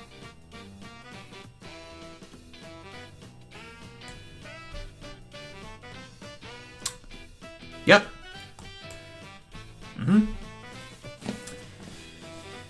You are indeed reading that correctly. I am putting Mario Land 1 above Mario Brothers 1. Now, I know objectively it's probably under Mario 1, but I think that Mario Land is actually a pretty interesting game. Because it was different, but I liked that about it, you know? It was clunkier, sure. It wasn't that clunky, though. It wasn't clunky enough to ruin it. I think the levels were interesting. Not some of the best in the series, obviously, but I think were still fun. I liked the music a lot. It's very short. You can beat it in an hour. Like, for real, dude, I pulled this game out. I pulled this game out, like, last year when I was in, like, 10th grade. And I pulled my Nintendo 3DS out with Mario Land in it. And honestly, I had a lot of fun just playing it. Like, it was just a nice little time killer. Like, it's short, it's sweet, it's cool. The plane levels were whatever. I liked them mainly for the music, because the music's really freaking good in this game. I just have a bit more fun with it than I have with the original, honestly. That's just what I think. Yeah, not much else to say. Not much more else to say other than Mario Land 2 is basically this, but just expanded on so much more. I think Land 2 is, like, really good. Probably right about here, probably. No. I'll keep it there. Well... okay, it's between Bowser's Fury and, like, Donkey Kong or something. It's like... That's where I put it. I'll put it right there for now, though. Mario Land 2 is great. Not just because it's a unique game. It's very unique and very creative. Probably the most creative game in the whole damn series, if I'm being honest with you. But I also think some of the levels were really good. Like some of the concepts where you're going inside, you're getting smaller in a house or something. A micro... And then you go inside Mario, which is pretty cool. There's a Halloween level. There's a space level where you go on the moon and Mario wears a spacesuit. And of course, This goes without saying, but it introduced my favorite Mario character of all time, Wario. And I gotta say, what a stellar introduction he was. His final level is great. I love... The final boss is pretty easy, but... Mario Land 2 is just such a charming game. Some of the levels kind of suck. Like, some gimmicks don't always work. Like, there's the one where they grab Mario by, like a crane, and then they just lift him across the level. There's stuff like that don't always work, but... The bunny power-up is pretty cool. It used to be my favorite Mario power-up, hence why my old Scratch OC used to be based off it, but... I've come to see now that it's kind of broken. You can just kind of cheese a lot of the level through it with it. It's whatever. It's a fine power-up. It's cool. But all in all, Land 2 is just such a charming game. I like it a lot. Alright, Wario Land time. Let's go. Wario Land, my second favorite series in the franchise behind the 3D Mario games, because I just think the 3D Mario games are just so much fun to talk about. Wario Land. I was just replaying this game, actually, and it's obviously flawed. Some things have not aged well about it, I think, in comparison to the other Wario Land games. But for what it's worth, I still think it's pretty flippin' fun. Like, real talk. I'd put it, like, right here, honestly. It's a great game. Sure, it's not as good as some of the other games here, obviously. It's probably one of the Wario games I'm not, like, dying to replay again afterwards, but Wario Land 1's still great. I love its exploration. I love its encouragement of looking for coins. That's cool. I love that about it. I love the power-ups. This is, like, the only Wario game that I think is similar to the Mario games we saw before it. And then after that, it just branched out into its own little thing. But yeah, the movement's not amazing, but I'm fine with it. It's some of the stuff you can do with the movement in this game is kind of cool. I have never played Virtual Boy Wario Land. I'm curious about it more so than Wrecking Crew 98, mainly because I've heard that this is like the only good Virtual Boy game. And that's why you don't question the power of Wario. He can even make the bad things seem good. Wario Land 2, though.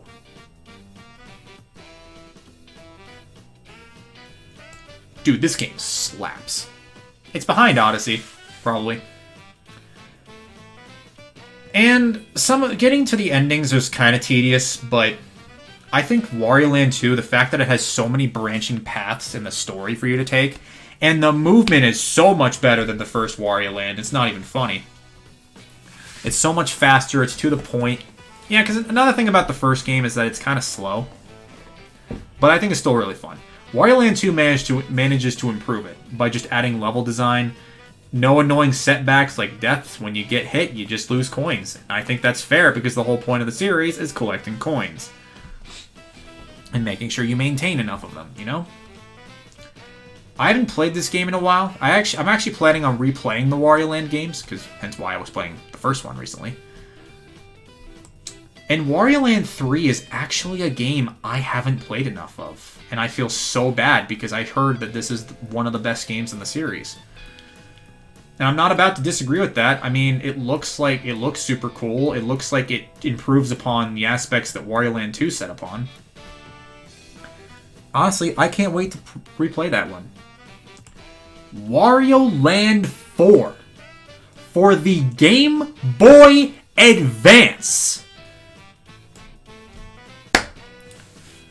You cannot tell me this game doesn't deserve to be S tier. You can't tell me. This game is a fucking masterpiece. And it absolutely deserves S tier. Alright, sorry. I'm done being loud. Sorry. But I've already been kind of loud, actually. But just, this game is beautiful. The movement's amazing. It's tight. It's quick. The exploration's great. I love how short and sweet it is. A lot of people don't like that about Land 4. I don't mind it, personally, because it's like, you don't have to beat it quickly, but you can, and I think that's cool.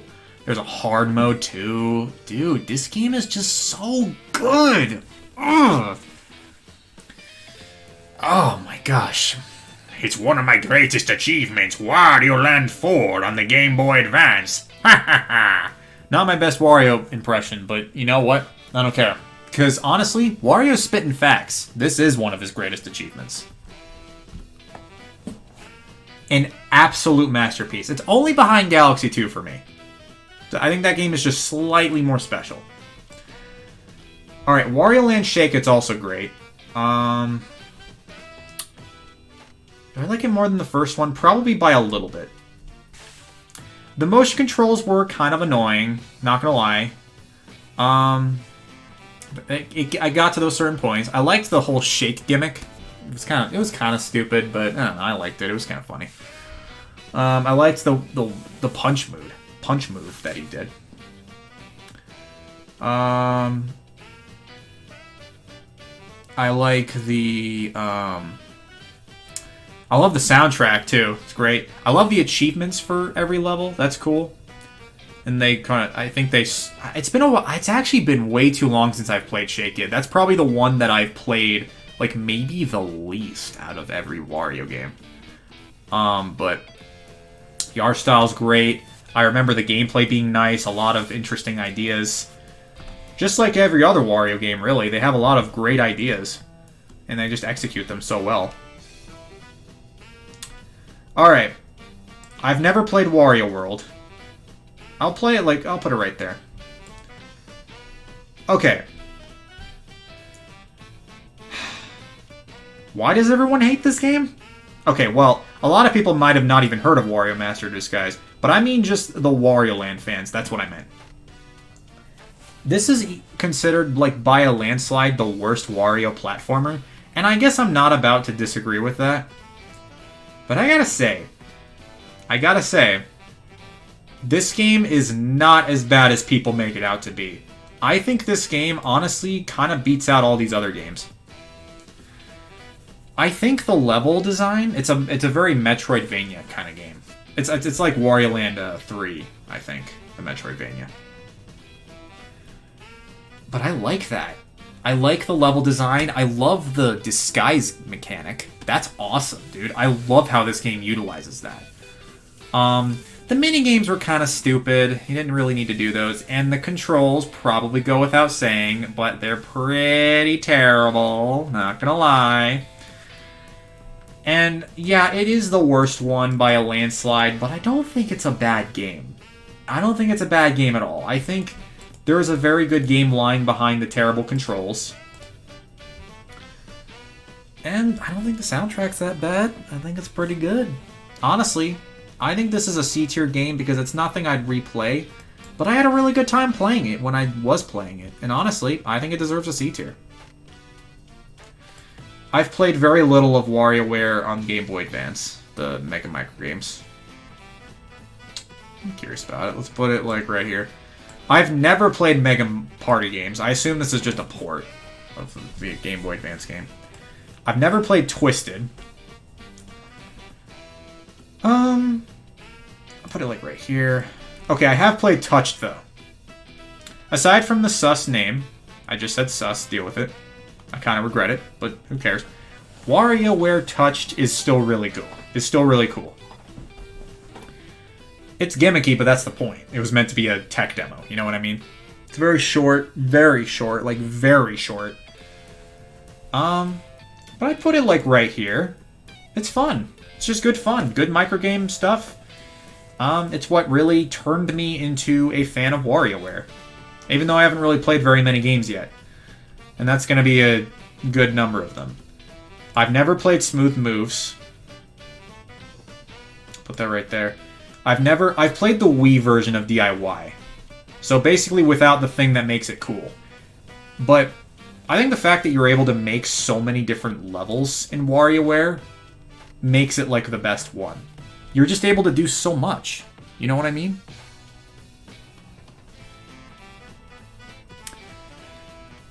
I just think that game's really cool. It's the Mario Maker of WarioWare. Okay, We are finally coming to our first F-tier game, WarioWare Snapped. This game is awful. This game is awful, dude. Who likes Snapped? Like, I guess some people probably like it, but dude, the camera is dog shit in this game. It was using the DSi camera. And it's on DSiWare. I mean, what do you expect? DSiWare games really weren't all that great. This game's dog shit. Yeah. I remember playing that game and it's just like, bro, what is this? Yeah, Snapped is ass. I've never played Game & Wario. I'm probably the least eager to play Game & Wario, maybe behind Smooth Moves. I've never played Gold. I'll put it like right here. WarioWare, Get It Together. I'm actually curious about this one though. This one actually looks really fun. I'll put Virtual Boy like right about here. Yeah. All right, there you go. Okay. Now, Mario and Wario.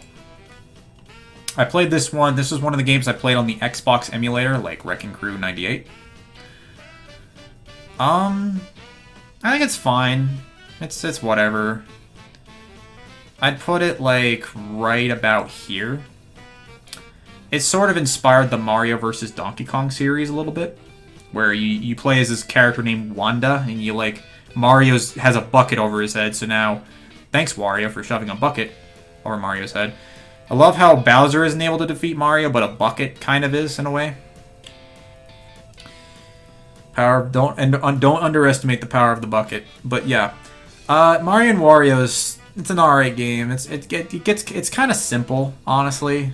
From what I remember, it's not super challenging. It might be. I don't know. The music's kind of cool though, so I'll put it in C tier. Wario's Woods is decent, I guess. It's fine. I'd put it like maybe right here. It's just a decent little puzzle game. It's a hard one too to get used to. But it has that cool little thing of being the last NES Mario game. Or the last NES licensed NES game, period. 94, I think. The NES lasted a long time. I think I've heard the SNES version is like just better. So I haven't played the NES version. And then the last of the Wario games, at least from the ones I've ranked here, is Wario Blast, which I've never played. But I am super curious to try out because it's got freaking Bomberman in it. It's a Bomberman crossover. Just out of all things, it's a Wario and Bomberman crossover. That's so hilarious to me. Alright, and that's all the Wario games. So now we're going to be ranking the Donkey Kong games. And I haven't played a lot of Donkey Kong games either. So this is where our bucket list is starting to really stack up here. But as far as the original goes,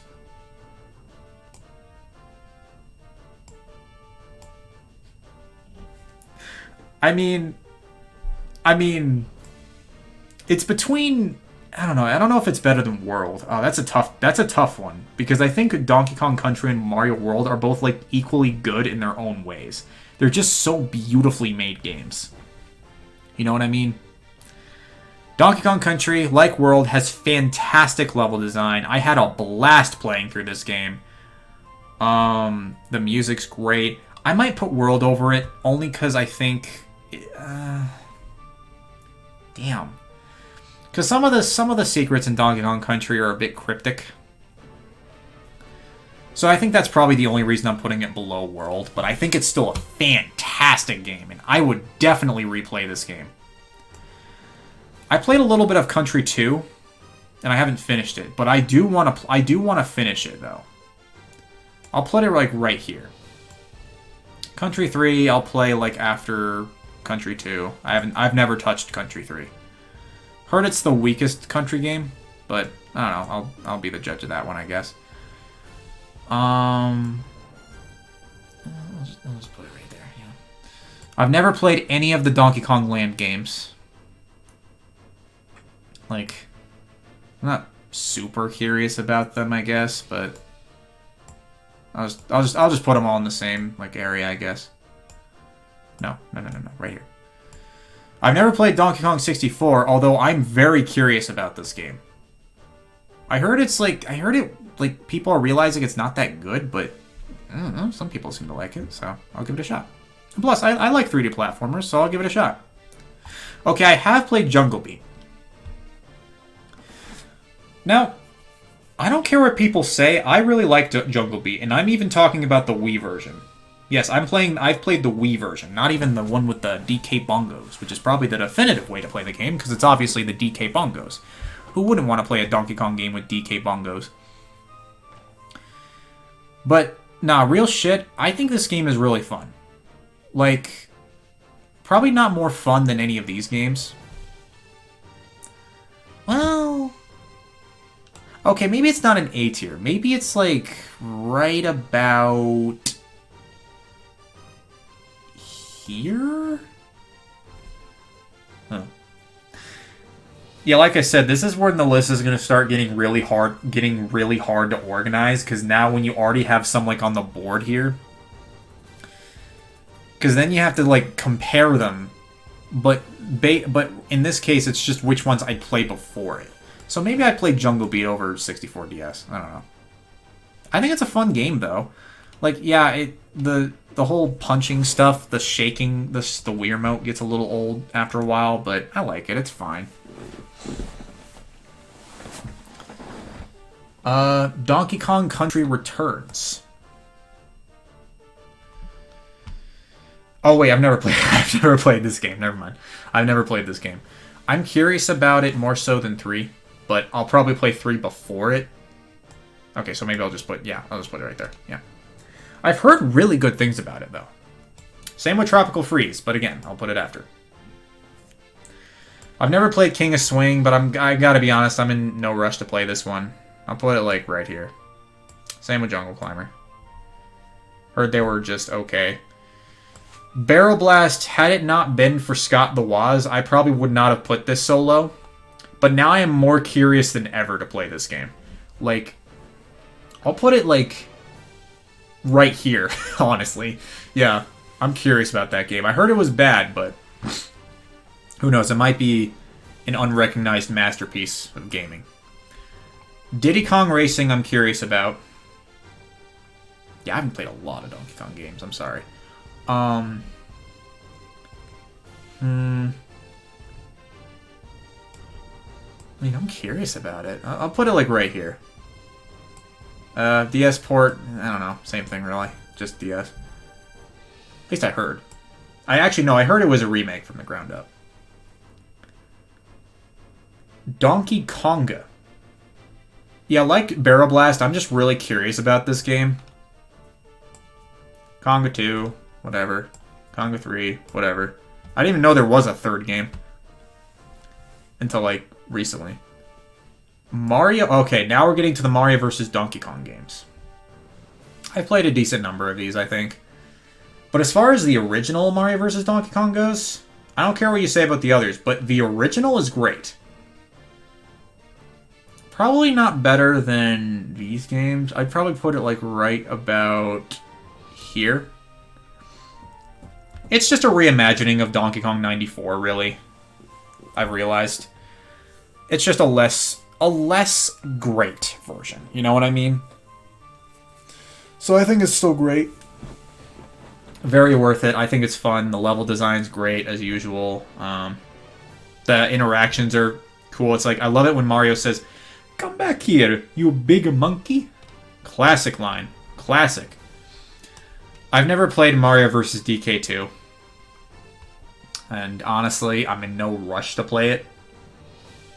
Probably right there, I guess. I have played Mini's March Again, though. And I know that's weird because I haven't played 2, but I've played the DSi add-on to it, which is probably a bit odd to say out loud. And I think it's just okay.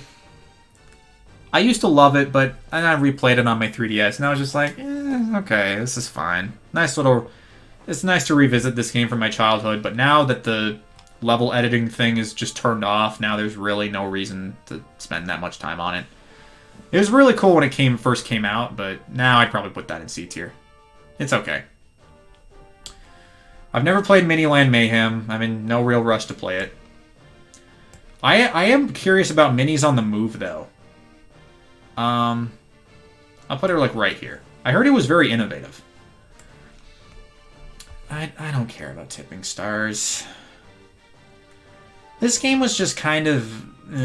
whatever, I guess. I'll put it in D tier. It's fine. I mean... there's the level editing stuff, which is basically what the game was made for, but now with that turned off... I don't know, I just never... I played this game for like 3 hours straight with my cat resting on my lap.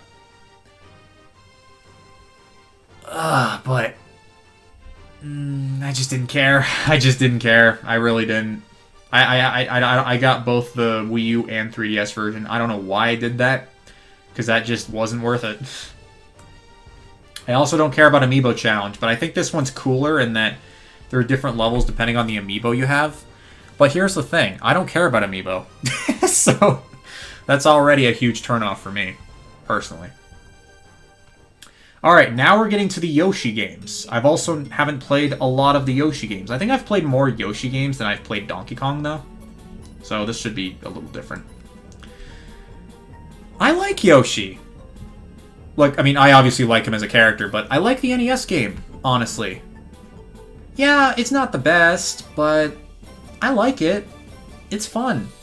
Honestly, it's really fun. I'll put it like B. It's good. It's a good game. It's simple. I think it's kind of fun. The music's kind of catchy. A little annoying, but kind of catchy. It's just a nice little innocent game. I've never played Yoshi's Cookie, though. I've heard that game was better. But, I don't know. I guess I'll put it, like, right here. I'm in no rush to play it. Okay, Yoshi's Island I finally played for the first time. And my god, as God is my witness, this game is one of the most beautiful games I think I have ever played. Yoshi's Island is fantastic. It's not better than World for me, personally, but I think Yoshi's Island is just great. It has lots of awesome ideas, such memorable levels. It's just great. I don't know, man. It's just really, really great. I love the soundtrack. The presentation is top-notch, dude. The art of this game, dude, it's candy to my eyes, dude. It's eye candy. This game is just pure eye candy.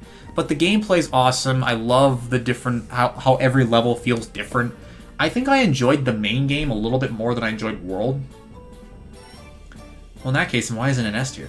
I think it's because, well, I don't like Baby Mario crying. I know that's not an original complaint, but dude, I gotta say, dude, when you've got a family that's like right next door to you, basically, and they hear like a baby crying that basically it outdoes the rest of the sounds in the game, that outplays the rest of the sounds, it gets so ear grating, and like after a while of hearing it over and over again after you get hit, it just gets so annoying, dude.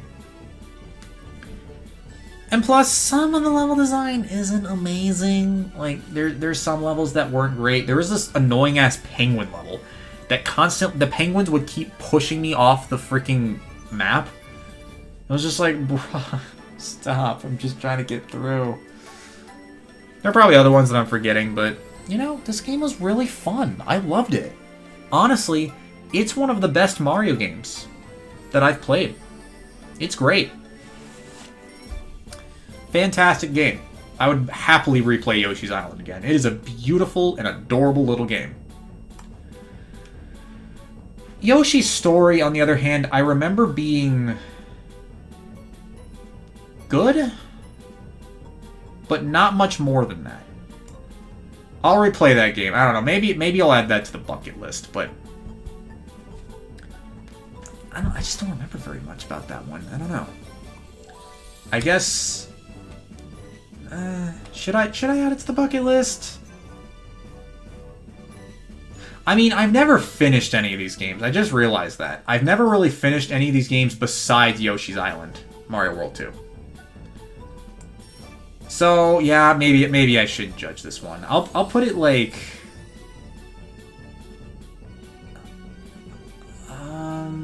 probably right here. Yeah.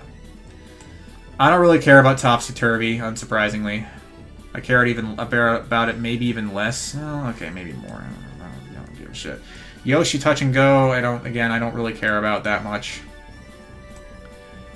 Yoshi's Island DS. I've never played this game. But I do want to play it a lot, though. I'm curious about it. Because now that I've played Super Mario World 2, dude, I totally want to play this game. I'll probably put it right about here. Yeah. I've never finished Yoshi's New Island. I'll replay it eventually, but it isn't going to be today. I'll put it right there. Yeah. Woolly World, I've never finished, but it has a very interesting art style. I like it. It's cool. Very interesting presentation. I love the woolly sort of feel to it. I'll replay it eventually. Same with Crafted World. I've played a demo of it. I love the art style. And I think it's a charming game from what I've played. Just, I don't know, not in any rush to play it, I guess. Yoshi's Safari I'm super curious about, though, to be perfectly honest with you. That game is where Mario wields a gun. Holy shit. Plumber Man wields a gun? Real? Alright, we're getting there, folks. We're getting to the bottom. Oh, now we got the Mario Advance games. Okay. I think the health was a bit too easy to obtain in Advance compared to 2. Just the original. I think it's cool. I'll probably put it above. Oh, well, wait, the SNES version is up here. Shit.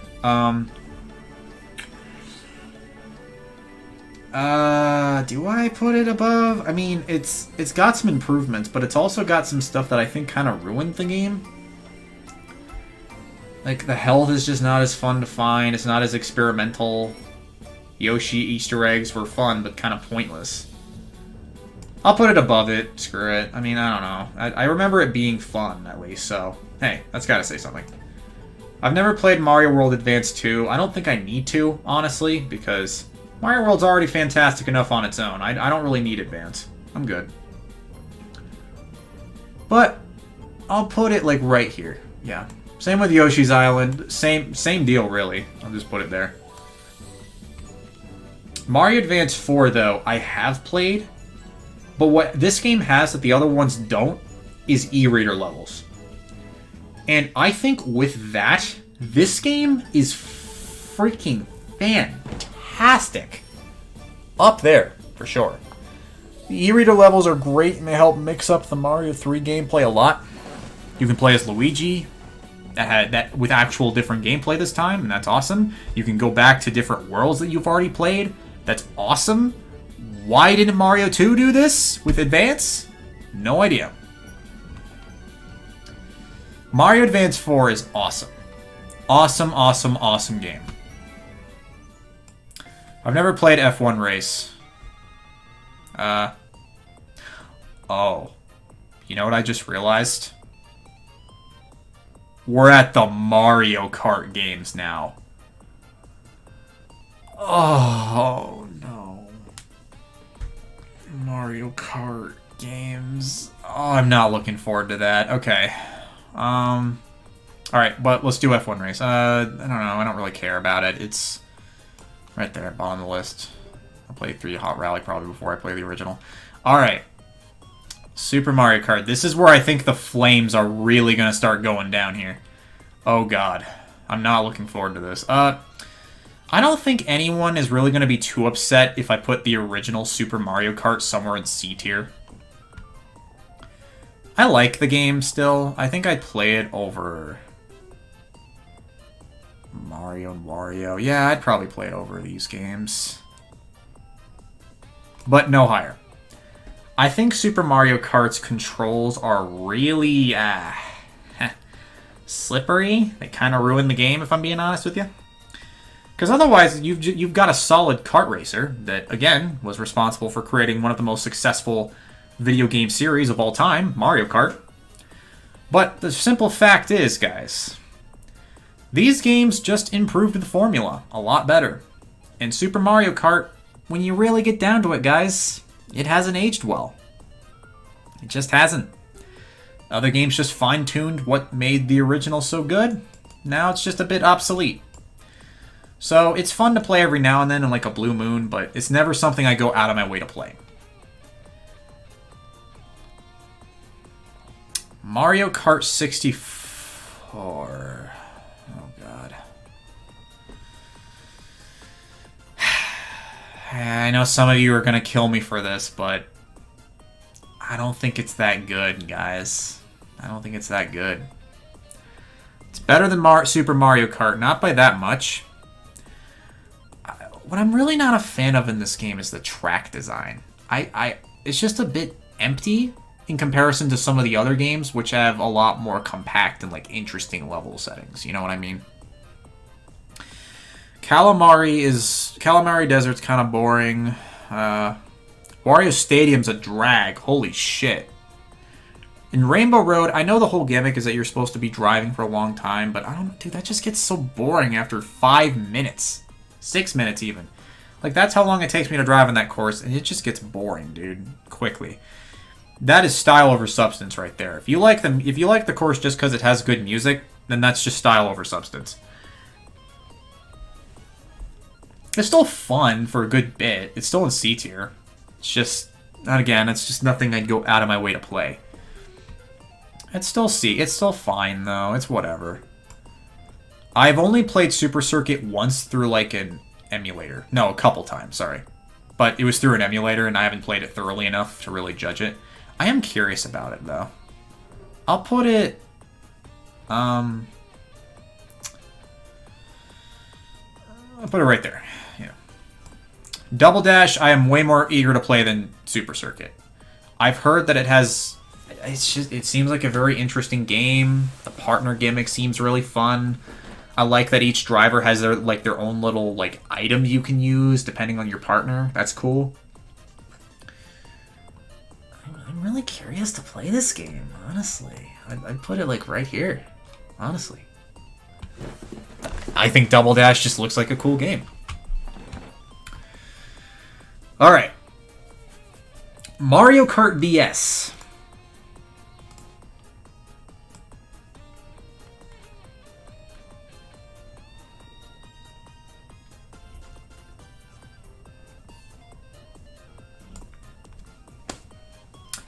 Is the best Mario Kart, hands down. Sorry, it just is. I don't make the rules. I'm going to talk about it now. Mario Kart DS is just awesome, dude. I love the gameplay. I love the controls. I love how tight everything is. I love the drifting. That's cool. I like that one a lot. It doesn't involve you just holding the button like some boring ass... I don't know. I'm fine with holding the button, but I think DS just makes it more interesting in that regard. It's a lot tighter, it's quicker, I don't know, it's cool. And the gameplay's awesome. This is the game that perfected the formula. It wasn't Wii, it wasn't 7, it wasn't 8, it wasn't even really Double Dash. Double Dash was kind of its own little phase. It was Mario Kart DS that perfected the formula. It had a lot of great modes. I love the battle mode. God, the battle mode's so fun. King of the Hill, wait. No, Shine Thief, that's right, Shine Thief and the Balloon Battle, top-notch Mario Kart gameplay. And then there's the Missions mode, which was awesome. It gave a new way to play these games. Great game, dude. You can even make your own emblem. What? How cool is that? How cool is that? That is so cool. And then once you beat all the cups, I think, you get to play as any of the karts, as any of the drivers. You have Peach's standard vehicle as Waluigi. That is so awesome. No other Mario Kart has these features, dude. It's just... why this one has it and no one else, no other game does is beyond me. But for me, Mario Kart DS will always be the best Mario Kart by a considerable margin, I might add. Mario Kart Wii. Oh no. This is one of the ones I was least looking forward to. Mario Kart Wii is like a game that I feel like no matter where you rank, there's going to be people mad at you. So I'm not even afraid of this anymore. So here's the thing about Mario Kart Wii. I'm not placing it there. I'm just leaving it there for a second. Mario Kart Wii is a game that I have actually played a lot of in my lifetime. I have played Mario Kart Wii, in fact, probably more than any of the games on this whole list. So with that in mind, I've been playing this game since 2009, and this is the one Mario game that I think I just keep coming back to. It just keeps haunting me. I have to keep coming back to it, you know? I've played this game far more than I've played the likes of DS. So when I critique this game, I think I'm allowed to, because I've played this game for 13 years now. That's a long time to be playing a video game. So with that in mind, where do I put Mario Kart Wii?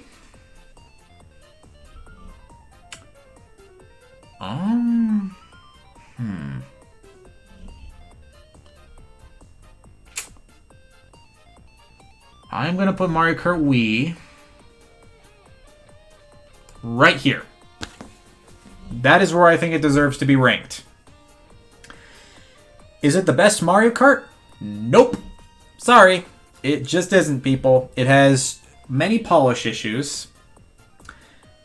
Let me finish. It has many polish issues. There are plenty of glitches to be found in this game. Let me get there, okay? Before you go in those comments, let me get to what I'm about to say, alright? Mario Kart Wii is a weird game that obviously did not succeed entirely at what it was trying to go for. It was trying to go for like a family-friendly audience, right? That was its marketing, because that's the whole Wii thing. And it ended up going for it ended up reaching the complete opposite audience, the competitive side. And this is still the most competitive Mario Kart to date. You're not going to tell me otherwise. Mario Kart Wii is a weird game. And I think many things just... many things in what this game did made no sense. Like, there was the fact that they separated the drifting system, which no other game did. They didn't need to do that. DS didn't do that. And that was also a family-friendly game, so I don't think there was any reason for Wii to do that. The items weren't the best. Like, the Mega Mushroom was just kind of there. The fake item box was ruined. I heard it was like that in Double Dash too, but they brought it back again for Wii. They made it red and obvious and shit, destroying the strategy. The freaking POW block was ruined by the fact that you could just trick off of it, so its whole gimmick was ruined. And the item balancing is pretty interesting in this game. It was also interesting in DS, but we had it bad in some places. Oh boy, let me tell you. The battle mode was not as good. It just wasn't. It was okay at best, and that's it. Nowhere near the level of DS in that department. I think we can all agree that DS absolutely shits on Wii's battle mode. Now, that being said, it's an A tier, right?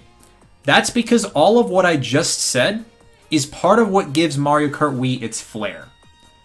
If you didn't click off the video by this point, you would know that I'm saying all of this because I think that's what makes Mario Kart Wii a great game.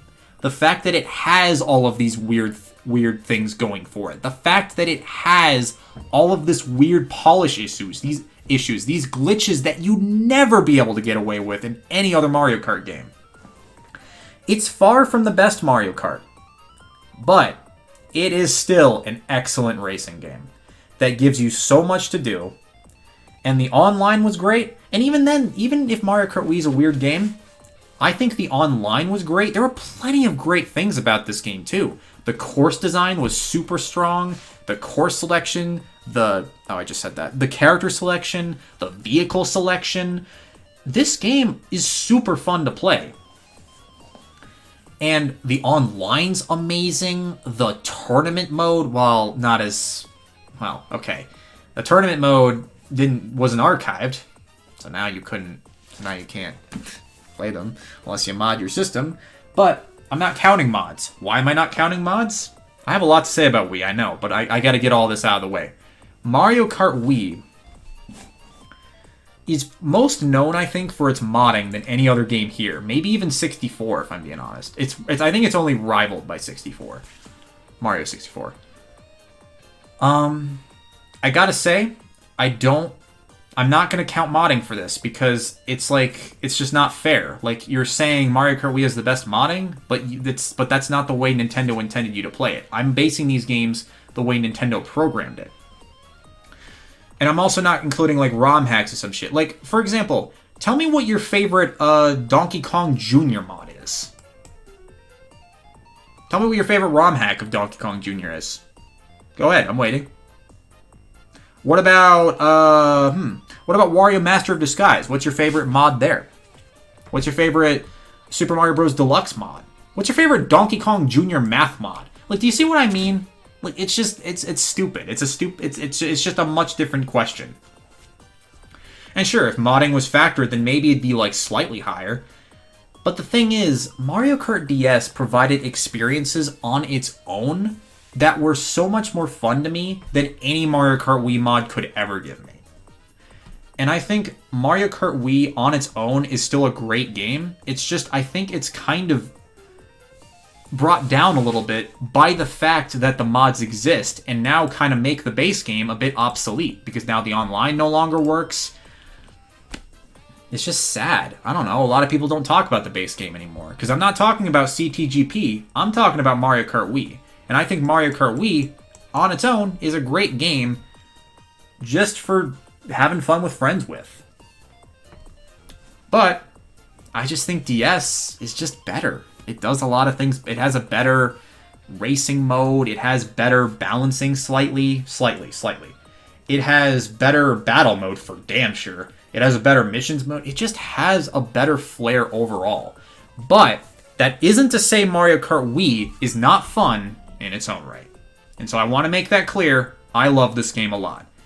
But I'm also getting kind of tired of playing it because it's my most played Mario game ever. Because this game just continues to come back for me. Alright. I'm done gushing about Wii. Can we all agree it's a great game and move on? Cool. Thank you. Mario Kart 7, in my opinion, is objectively better than Wii, but I'm not sure I like it more.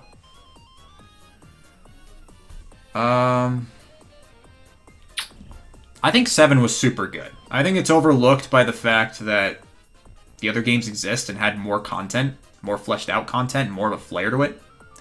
But I think Mario Kart 7 had its own little flares. Like, it had the glider mechanic. That was cool. The underwater stuff allowed for more interesting course design. So that was interesting. For real, I'd honestly put it, like, maybe above Donkey Kong 94. I'd put these two pretty close together. I think that's fair. I think, like the battle mode wasn't that great. The balancing, I just think there were many things in DS that were just done a lot better than 7. So, yeah. I don't know. I don't got much else to say. I like the glider mechanic. That was cool. I just think it's just not as strong of a game. It's still fun. Okay, we're reaching 2 hours here. Oh boy. And we still got all these damn games. Good lord. Alright, Mario Kart 8. I guess this is going to have to be a 3-hour video then. Alright, I'm fine with that. Mario Kart 8. This game, I've never... Okay, the original, I've never liked as much as Wii. Never. I honestly can't even say I like it as much as 7.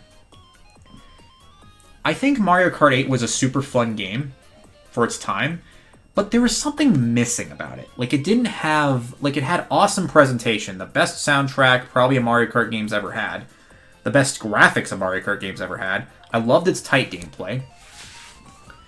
But there are things about it that I didn't like. Like Wii, it just had... The content just wasn't that good, the extra content. Like, the battle mode absolutely blew in this game. I'm not going to gush about that, though. You already know why that battle mode was terrible. Didn't have any of the tournament modes. It had Mario Kart TV, which was just a replay center. I mean, it's fine. There's some funny stuff to come out of that, but not that cool. I didn't care about the amiibo stuff. The DLC was pretty cool, though, I will say. So I guess at its core, it's still a Mario Kart experience, so I'd put it an A. But not above Wii. Wherever it's going, not above Wii. I like how, like, fast it is, though, compared to Wii. I think it's a faster game. Because the tricking, for example, I think is much faster and to the point. It's not just characters taking 5 seconds to celebrate. Like, oh, yeah! And then, oh, yeah! Like a continuous loop. In Mario Kart 8, it's like, yeah! And then, yeah! Woo! Ha! Yeah! It's to the point, you know? And I like that. I'd put it, like, right there. Yeah. It was just missing the flair that Mario Kart Wii had, especially the one DS had. But that's kind of out of the question, because that game is so much better than every single one of these. Now that's where Mario Kart 8 Deluxe comes in. And fixes some of the issues that I had with 8. You don't like holding one item only? Well, guess what? 8 Deluxe added 2 item slots. You don't like the fact that Battle Mode got neutered? Well, guess what? Battle Mode's back, and it's better than ever.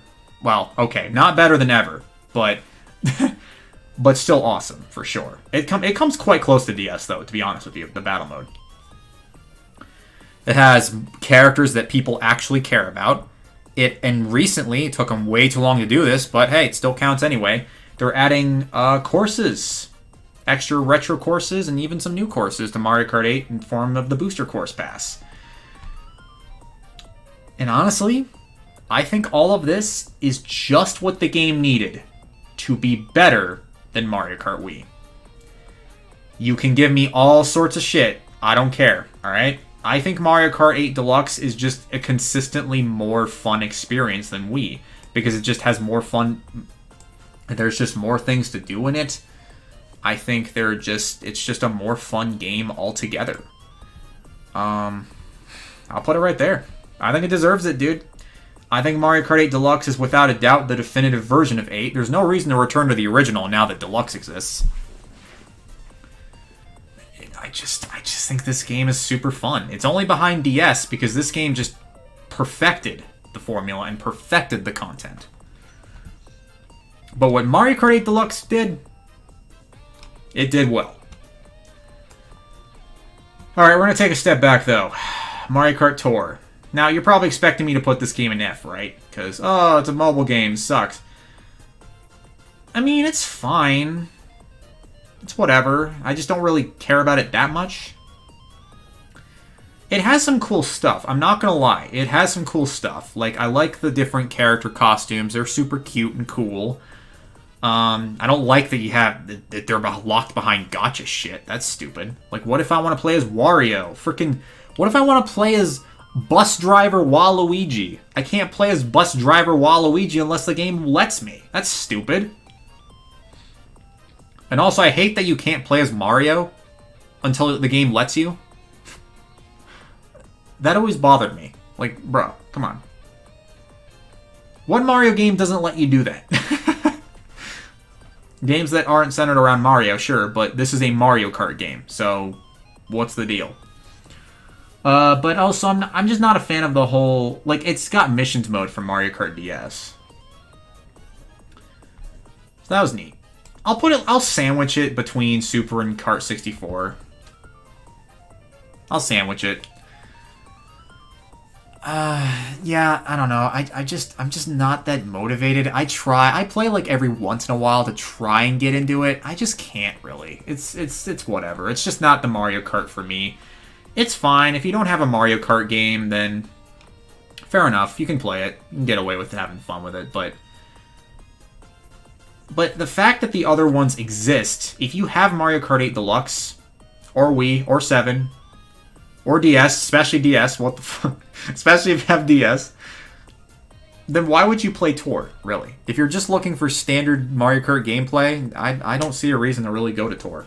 Unless you want, like, to play... Unless you really like the missions mode from DS and, like, want to see that become the whole game, just kind of worse. Actually, pretty worse, yeah. Pretty worse. Mario Kart Live Home Circuit I've never played, but I can't really play, to be honest. It's cool, but I don't know. It's just not really for me, I guess. Not for me. I've never played Mario Kart Arcade GP. I'm not gonna lie, I'm kind of curious about it. I'll put it, like, behind the Yoshi games. Same with Arcade GP2, never played. I've played DX, though, and I think DX is pretty fun. But again, it's an arcade game, so it's probably going to be brought down by the fact that, you know, it's an arcade game. You can't always access it. You need coins. Whew, that's all the Mario Kart games. Not as bad as I thought it would be, but the comment section would probably disagree with that. Alright, now it's the Mario Party games. This is where I think people are split on this series too. Not as much as Kart, but it has its moments. I'm curious about the original Mario Party because of how bullshit it is. Because I heard Party 2 completely fine-tuned Mario Party. But the thing is, I've played 2. And I'm going to be honest, this game slaps. It's probably the best Mario Party that I've played. But I haven't played very many, so there you go. I think I'd play Party 2 over Kart 8. I just love the game's personality, the costumes, the minigames are also great, carrying over from the first one and just adding great ones to it. The boards were awesome. I love the soundtrack. It's just a fun party game, dude. I don't know what you want me to say, man. I don't think any party game is going to be S tier because, you know, it's a Mario Party game. People are probably going to hate you no matter what. But it's still an awesome game, dude. Party 3 I'll probably play before the first one, but I'm still curious about the first one. I have never played any of the GameCube games. In this, I'd probably play them in... Oh, advanced shit. I'm actually curious about advanced, believe it or not. I'll put advanced right there. And then, yeah, I'd probably play them all in that order. Mario Party games in that order. Just because I'm curious about them. Just how curious I am. I heard 6 in particular is super good. So, I'm eager to... The only reason I don't have them is because they cost a fortune on eBay. So that sucks. Alright. We're getting there. We're getting there. Mario Party 8. I've played it once at a friend's house. A friend who I'm actually no longer friends with. So, that's unfortunate. But, it was like a decade ago. I barely remember anything about it. I'll probably play it. I'll put it right there. Oh, I played DS, though. This game slaps. Just as hard as Mario Party 2, really. Oh, man. Maybe even more. I mean, there was a stupid star pipe bullshit. That was kind of dumb, but other than that, that was really good. Everything else was cool. You didn't even always get the star pipe anyway, so it doesn't even matter. Oh man, I'd probably put it above. Oh, I don't know, dude. This is so hard. Alright, I'll put it right here. No. I'll put it right here. At the end of the day, it's a party game, so it's obviously not going to be, like, top tier or anything. Unless you think it is, then kudos to you, but I don't. Okay, Mario Party 9, the dark age of Mario Party. I know this is kind of unfortunate that I haven't played many of what's considered the bright age of Mario Party. But honestly, I don't think Mario Party 9 is that bad. Man, we've only had one F-tier game so far. That's really good. And no, I don't think Mario Party 9's F-tier. I actually think that this game is fun. It's obviously nowhere near the level of these two. Obviously, no shit. But I think it's still fun. Like, it's got some good minigames. I'm not a fan of its linear structure. But I don't know. I'd probably give it another chance someday. It's hard to revisit, just in general. I don't know. I just never felt that obligated to return to it, but I did play it a lot back in the day, and I used to consider it my favorite before I replayed DS, and I was just like, okay, no, this is the best one. But Party 9's still fun. I had a lot of fun memories with it. It's cool. I just prefer the freedom that you get from these games. It just makes it more interesting rather than just, oh, the game lets you go in the car. Cool. I'm also a big fan of this game's presentation. The game looks marvelous on Wii, and it has a great soundtrack. So, there you go. Oh wait, would I put this game above? No. Because those games are more accessible than Mario Party 9, in my opinion. So I would not play Mario Party 9 before those games. And I know that might sound strange, but yeah, bear with me on that. I played Mario Party Island Tour once with another friend of mine. And I'm honestly in no rush to revisit it. I mean, the only thing I genuinely kind of like about the game is the choicest voiced minigame. For those of you who know the meme, you know it. For those of you who know, you know. I'm just going to leave it at that. The choicest voice, it's an interesting time. I also kind of like that you can play as Bowser Jr. I don't know, that's kind of unique. You don't see that every day.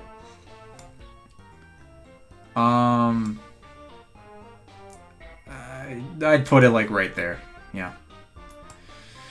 Okay, now while I defend 9, I can't really say the same about 10. Because while 9 has a lot of awesome aspects about it that I think makes up for the linear structure of the game that I'm not a fan of. It has great presentation, a great soundtrack, it has some really fun mini games, and also some other side modes that are really cool. There was this like perspective mode in 9, which was really cool. I can't say the same about 10. I played 10 for 3 weeks when it first came out, and I never played it again. This game was super easy to drop. It was kind of fun, kind of, but like, not really.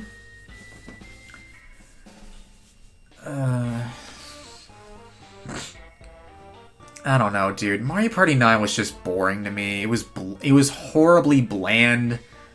The only redeeming part is that some of the minigames were fun. The presentation, even for Wii U standards, was not that great. Like, at all. Some of the colors seemed a little bit odd and out of place. Like Donkey Kong, for example.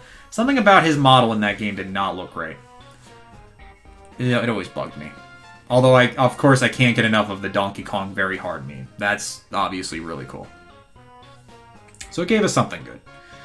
But I can only remember 2 of the songs in this game, and that's it. One of which got hammered into my head because when it first came out, I wanted to have like this birthday party with all my classmates in elementary school. And in like 5th grade or something. And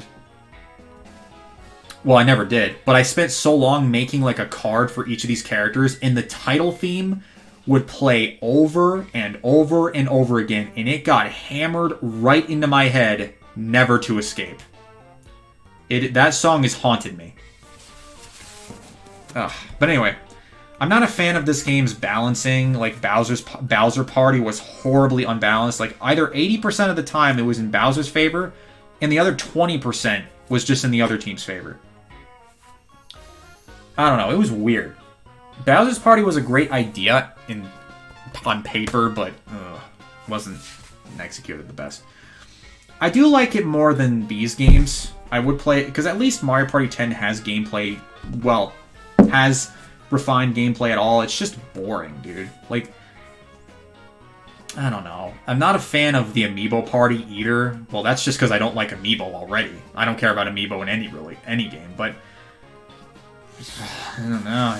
I don't know, man. I just don't like this game very much. It's whatever to me. It's not bad. It's just boring. I don't really care about Star Rush. I care about it even less than Island Tour, but maybe one day I'll give it a look. Because again, like I said, it's not like I don't want to give any of these games a shot. It's that I'm in no rush to play them. So when I say I don't care, that's really what I mean. But I absolutely do not care about Mario Party the Top 100, though. This is one of the games that I am least looking forward to playing. I've heard this game was super mediocre, and I'd put it like maybe like right here. No, below Yoshi's Cookie. God, that's an insult. Probably right here. I'm in no rush to play that game. I've played Super Mario Party a couple times with one of my friends. One of my other friends, so yeah, a third friend. I remember it being fine. I mean, I remember it being pretty fun. Just not amazing, but still pretty fun. I'll put it like right here. No. Okay. Below Mario Party 8. Okay, I have played Superstars though. And honestly, I think this was an excellent return to form for the series. And from what I've played, it's awesome. I think it returns to what made the original Mario Party so great. And I'd put it right about here, behind these two. Just great. It's nostalgic, yeah, but it's still really fun. You know? It's got plenty of stuff that pays homage to the original Mario Party games on 64, but even some of the other ones, like GameCube and, hell, even the Wii games. So, yeah. It's interesting how they didn't reference any of the handheld ones, though, like as if they don't even exist.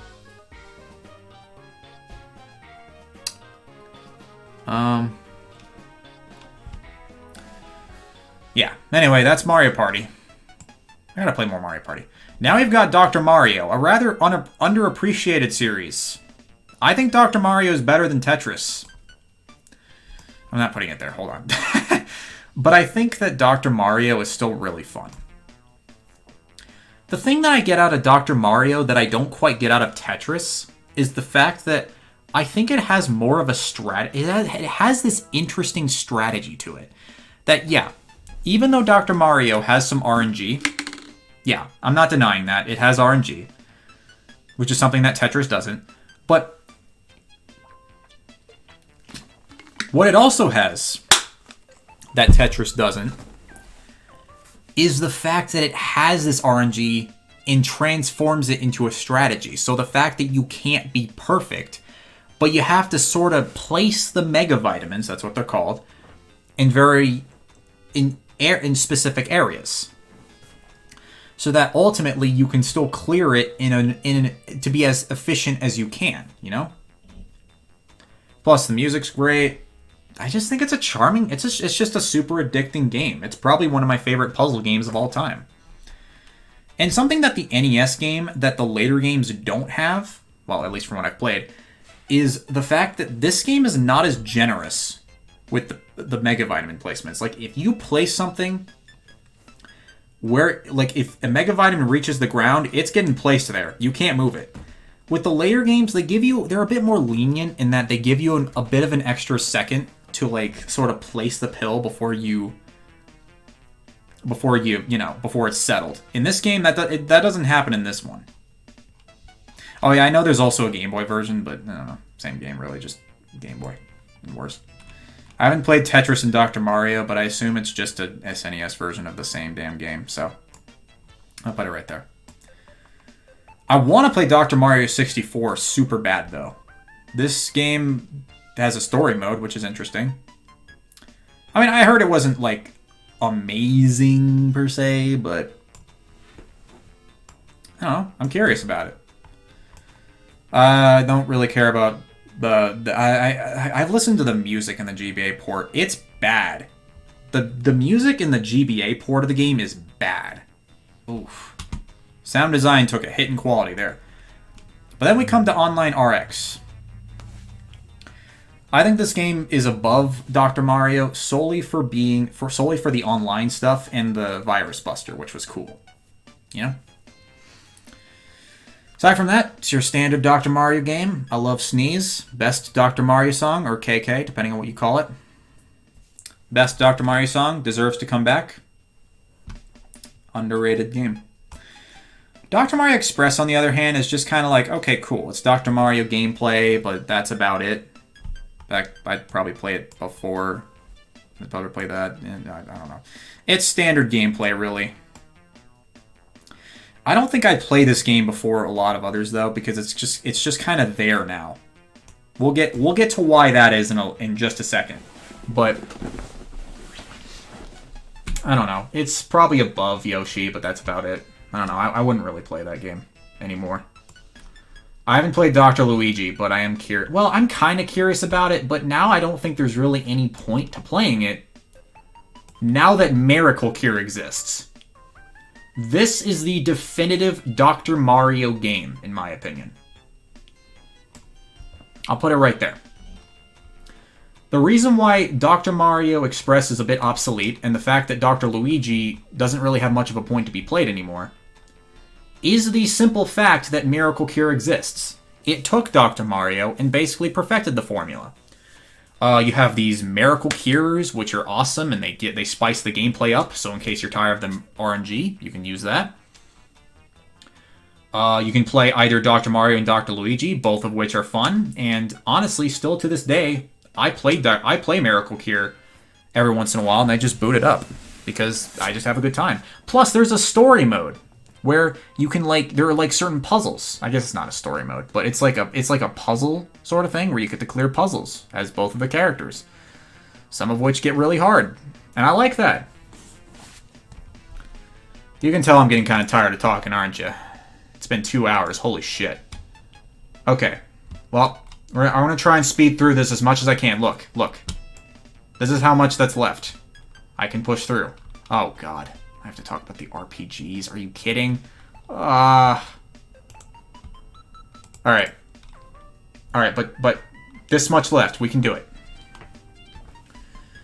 I liked Dr. Mario World. It's a shame that it got took off. Because honestly, I think this is actually a mobile game that worked really well. It just didn't do so well. Just in terms of marketing, so...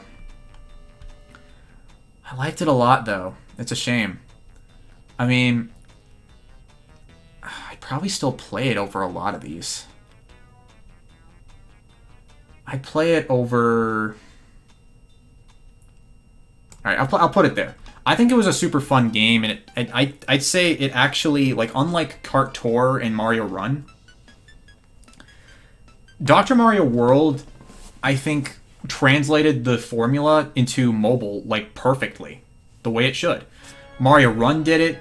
Kart Tour kinda did it, but I think Dr. Mario World did it the best out of all of them.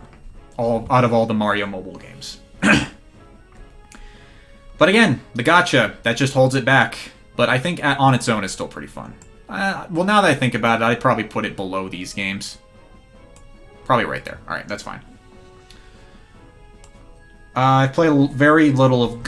no, I've played golf. No, I've played a lot of golf. Not a lot, but I've played a little. And I think the game is just okay. It's nothing I'd go out of my way to play. It's probably, right here. It's fine. It's just a standard golf game. You have to be kind of precise. It's an NES game, so there's that kind of bullshit to it. I'm curious about NES Open. I heard this game was pretty good. Probably no more than any of these games, though. So probably, right there. Oh, yeah, speaking of golf, Mario Golf. I played the 64 game. It was really fun. I'd probably put it right there. It's got a lot of personality. I was never super huge on the Mario Golf series, but I do understand that it has a lot of strategy to it, and I've tried to get more into it recently with the likes of World Tour, which we'll get to. But I think the original is still pretty fun. It has a lot of personality. The characters are just great here. I don't know. It's just cool. I don't have much else to say about it.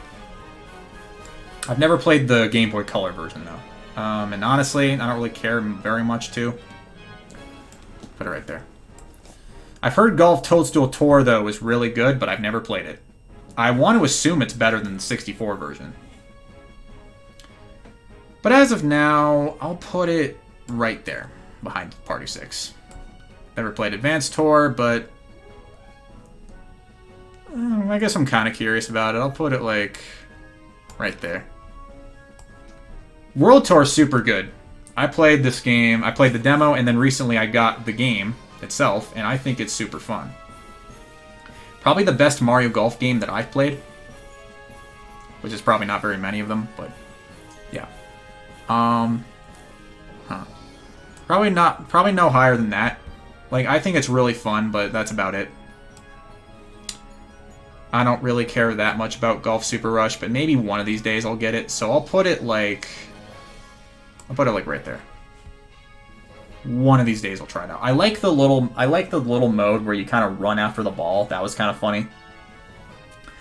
Other than that, I don't know. I'm in no rush to play Mario's Tennis for the Virtual Boy. I am in absolutely zero rush to play this game. But I'll put it like right here. Yeah. I just don't care about these games. Again, even these games I kind of want to try out, you know? Just because it's a Mario game. And I'm curious. Probably not as good as Mario Golf, the original Mario Tennis, but I still like it. It's still fun. It's fine. I'd probably put it right about here. No, here. It's okay. The gameplay is not terribly interesting. I think the Mario Power Tennis, which we'll get to, improved upon it significantly. But the standard gameplay's fine. The Bowser Court mode was pretty cool though. What else? I guess the Piranha Plant stuff was cool. And I like the personality it has. It gives it its own little flair. But aside from that, that's pretty much it. Mario Tennis is okay. I played very little of the Game Boy Color version.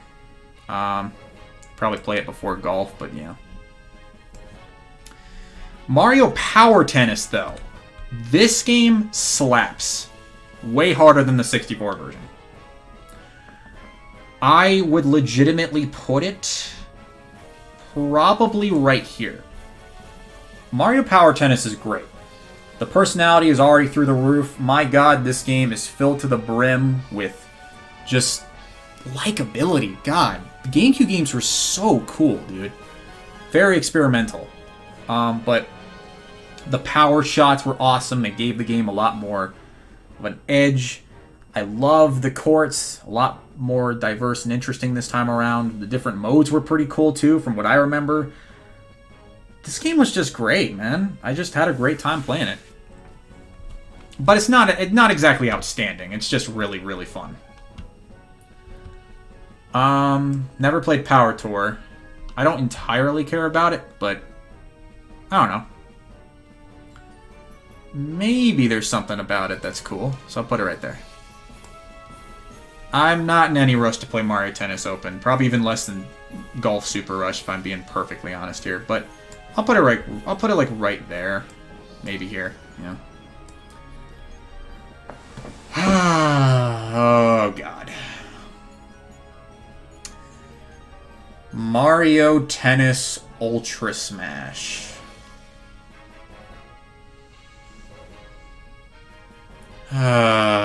Mario Party 10 at least had some things to offer that made it somewhat worthwhile. It's not even that Mario Tennis is... like, Mario Tennis Ultra Smash is bad. It's just that it's so uninspired. Like, this game... It's not as shit to play as WarioWare Snapped, I'll give you that. But it's just so... There was nothing to do in this game. The courts were boring as shit. The core gameplay was not very fun anymore because it's like Mario Tennis on 64. It's like, yeah, it's okay, but it's not exactly the best. Ultra Smash just took everything that was likable about Mario Tennis 64 and Power Tennis. It's the complete opposite of Power Tennis. Like, that game was filled to the brim with personality. This game has almost none. This game is just boring. The Mega Mushroom gimmick was also a terrible addition. Completely unbalanced. Oh my god. And then the other side modes, I don't even remember what any of them were. So I don't remember them at all. The online mode, I would say, but nobody ever played online, so... Jesus Christ. This game just sucked. I didn't like it. I picked it up for, like, a week, Never played it again. It was so boring. God damn, this game was boring. One of the worst for sure, dude. That game did not do it for me. And that's probably why I have yet to play Mario Tennis Aces, because that game just left such a bad taste in my mouth. But I've heard it's gotten a lot better with the updates that took forever to happen. But I'll put Tennis Aces like right about here. That's fair. I've never played Superstar Baseball. I'm kind of curious about it, but I think Mario Super Sluggers is pretty similar to it. I'll put it right there. I don't care. Mario Super Sluggers, like I said, it's very similar to Superstar Baseball, I think, in some departments where it has a lot of similar stuff.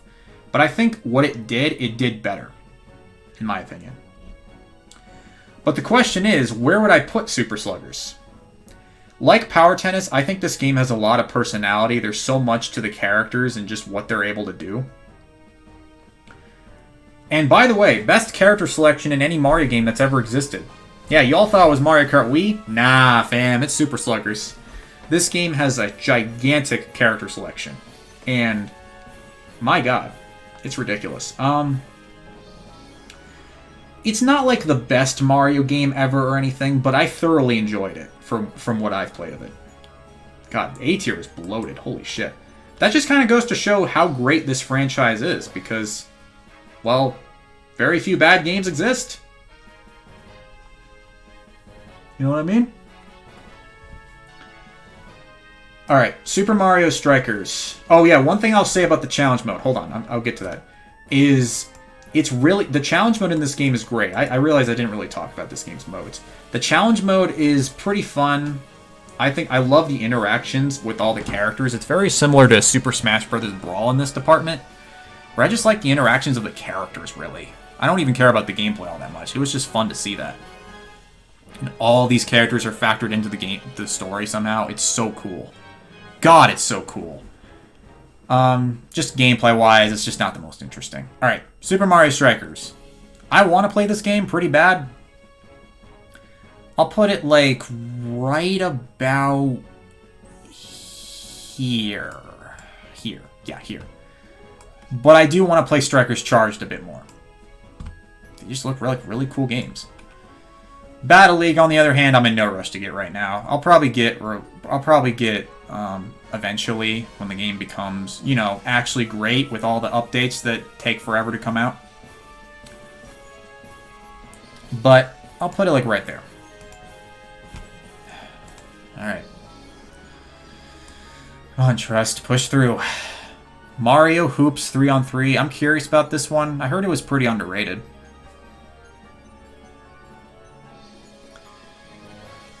Ugh. Oh my god. Mario Hoops.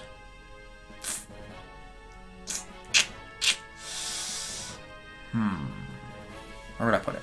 I think... I am curious about it. So maybe I'd put it, like, below these titles. Below the GameCube, yeah.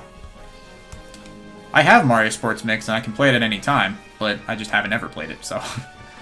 I don't know, I'll get to this game eventually, though. I heard it was pretty fun. So, again, I'll put it, like, right there. I'm in no rush to play Sports Superstars, though. I heard that game was mediocre as shit.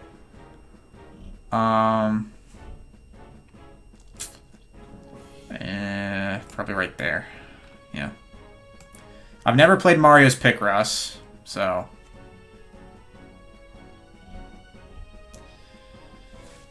I don't know. I'm getting tired. I guess right... I'm not in any rush to play it. Right there. I don't know. Same deal, just Super Nintendo. Put it right there. I'm curious about it. I'll put it, like, below the original, though.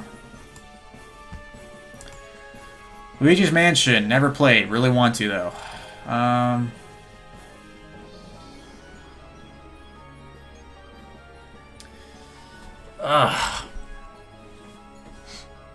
Dude, I'm so tired. This was a bad idea.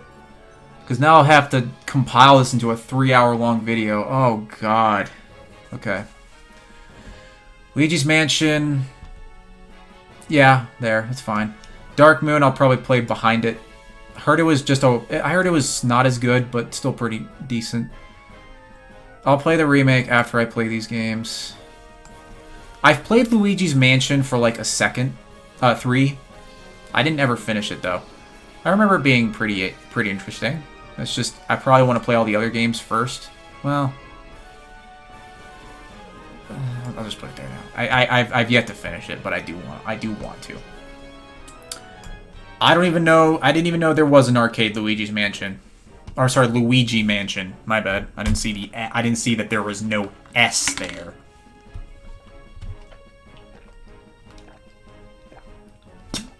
Ugh. Gulp. I just realized I didn't even have lunch. Oh boy. Super Princess Peach. Oh, I want to play this game bad. I want to play this game freaking bad, dude. You have no idea. That game looks really interesting. Alright. Mario RPG. Oh, no. It's especially going to get... The Paper Mario series is probably the most toxic of all the series, just in terms of fan base. Alright, let's do them. Alright, Mario RPG. I used to think it was the best Mario RPG, but now I don't. I think it's still pretty fun. I love the characters. I like the gameplay, kinda. I don't know. I like it. I like this game. I like this game a lot. I'd probably put it like... Maybe right there. No. Right there. Yeah, right there. I think Mario RPG is a really charming game. I like the story a lot. Of course, there's a lot of great characters. The art style is kind of weird, but... You know, I think this game needs a remake. I don't think it needs a sequel. The sequel is technically Paper Mario if you look at its background, but... Yeah.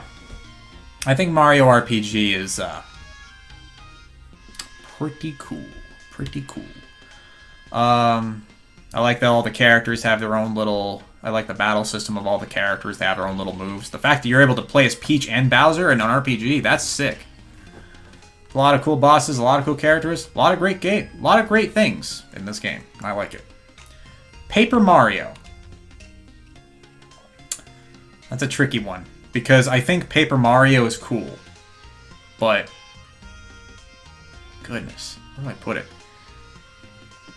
I'd probably put it above Mario RPG, only because I like what it does just slightly more.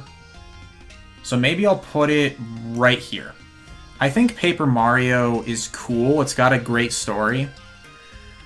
I'm not a fan of the gameplay, really, in Mario RPG and Paper Mario. You could tell I was a bit hesitant on RPG, and I think that's because the gameplay isn't amazing, in my opinion. I mean... I just think the Mario and Luigi games, which we'll get to, have a lot more strategy involved with them, and I just think they're all in all they're just more fun to play. Like, the beauty of the Mario and Luigi games is that you can do no-hit runs of the boss battles, whereas in Paper Mario, you can't do that. I don't think, anyway. I mean, I just hate that when you block, you take damage. Why? Why? That's dumb. I don't like that. But I do like Paper Mario, though. I do really like it. It's A tier for sure. I do like it a lot. I'll probably replay it at some point because I've heard I just like the game. All right, Paper Mario: The Thousand-Year Door. Top. Want to play that game bad. I heard it was super good, and I'm going to play it when I eventually scoop up $200 to play it. Oh my god. Or I'll just use Dolphin. Screw it. Alright. Super Paper Mario. Now, this game is a fantastic experience. As a game. As a game, it's probably the low half of A, if I'm being honest with you. Super Paper Mario is a game that's really, really hard for me to pick up, but I think that because of it being a great experience, it's probably right there. The story is the best a Mario game has ever seen. I love all the characters. I love the soundtrack. It's a fantastic soundtrack. One of my favorite soundtracks in any Mario game ever. I love lots of things about this game aesthetically. It's just the gameplay. Oh, the gameplay is something else. It's not amazing, I'll tell you that. They could have executed a lot of things so much better. Like, there's this part where you say please 1,500 times to this, like, cave guy that I forgot the name of. It was the Gap of Crag or something. I don't know. And that was not great. And there's also the bosses, which are pretty piss easy if you know how to beat them. In fact, the game in general is pretty piss easy. Like, I don't know. That's just how it is.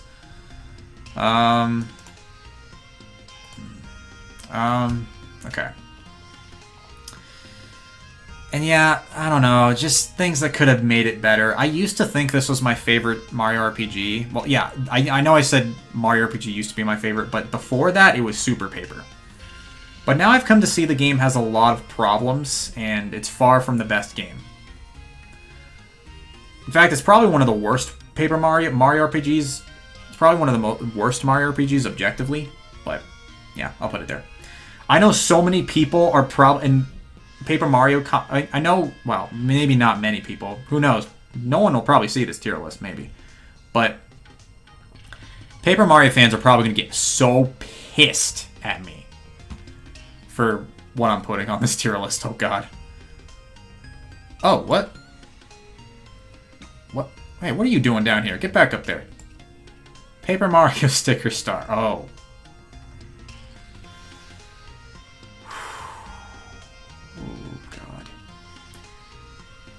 I'll replay this game, but WarioWare Snapped was at least just a short little shitty minigame session. Paper Mario Sticker Star was such a drag. Oh, I hated it. I hated it. I hated it. It was so bad. Oh, God. I'm going to replay this game eventually when I actually feel like doing it. But, God, it is not going to be today. Paper Mario Sticker Star sucks. When I first played this game in 2016, I was like, oh, okay, this can't be that bad. I mean, why do people hate this game? It's probably going to be pretty good. Nope, people were right. This game sucks. It's horrible. The gameplay, the combat sucked. The card thing sucked. I didn't like that at all. Oh my God, the story was a complete departure from what made Paper Mario special. This whole game was a complete departure. Fuck this game. Fuck it. It sucks. This game left such a bad taste in my mouth. So, coming back to this game will be hard. Hard as shit. Ugh. Yeah, the bosses were bullshit. This is all just based off what I remember, because it has been like 6 years. But Sticker Star sucked. The only thing that was kind of decent was the soundtrack. That was pretty cool. Aside from that, the game sucked. I'm sorry. If you like this game, good for you. I don't. Color Splash, and that it was for that very reason that I didn't really finish or felt like finishing Color Splash all that much. I'm going to be replaying this game because I only played like a quarter of it. You're not going above 1,000 Year Door, though. I am curious about that game way more than I've ever been about Color Splash. But, yeah, it featured a lot of the same gameplay stuff I didn't like about Sticker Star. And from that point, I was just like, alright, fuck this. I'm not doing this again. Sorry, I'm going to stop saying the F word. I usually don't like saying the F word on videos, but dude, I fucking hate Sticker Star. I can't tell you how much I do, dude. Okay, Origami King, though. This is a great game. Probably not as good. It's probably objectively better than Super Paper. Yeah, I'll put it there. Only because I like the game. I think the gameplay is probably the best out of all the Paper Marios. But I think a large reason of what carried the original is the story and, like, characters, you know? Which Origami King just didn't really do. Like, it's a great game. I loved its combat. Awesome stuff. In fact, actually, I might put it below Super Paper. I think it I think Super Paper has a far better narrative than Origami King does. But I think Origami King is still really fun in its own right.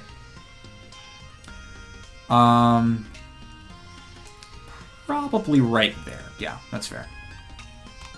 A lot of people don't like the combat in Origami King, by the way, and I just think you don't like things that are different. Because, honestly, I think the combat in Origami King was a lot more fun than even the original Paper Mario games.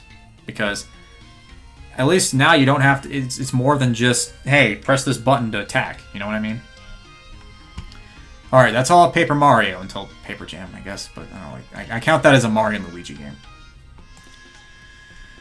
Oh, dude, Superstar Saga is a classic. Oh, dude, I love this game. It's so funny. I love this game so much.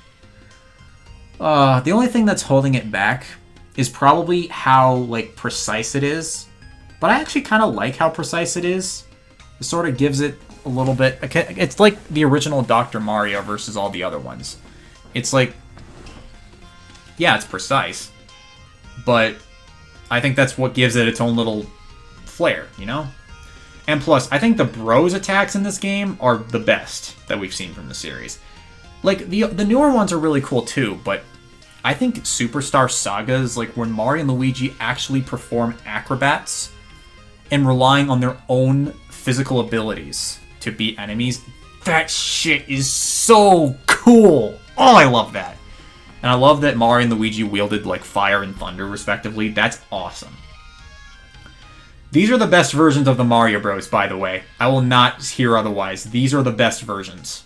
Superstar Saga portrayed Mario and Luigi the best out of any Mario game. Ever. Literally ever.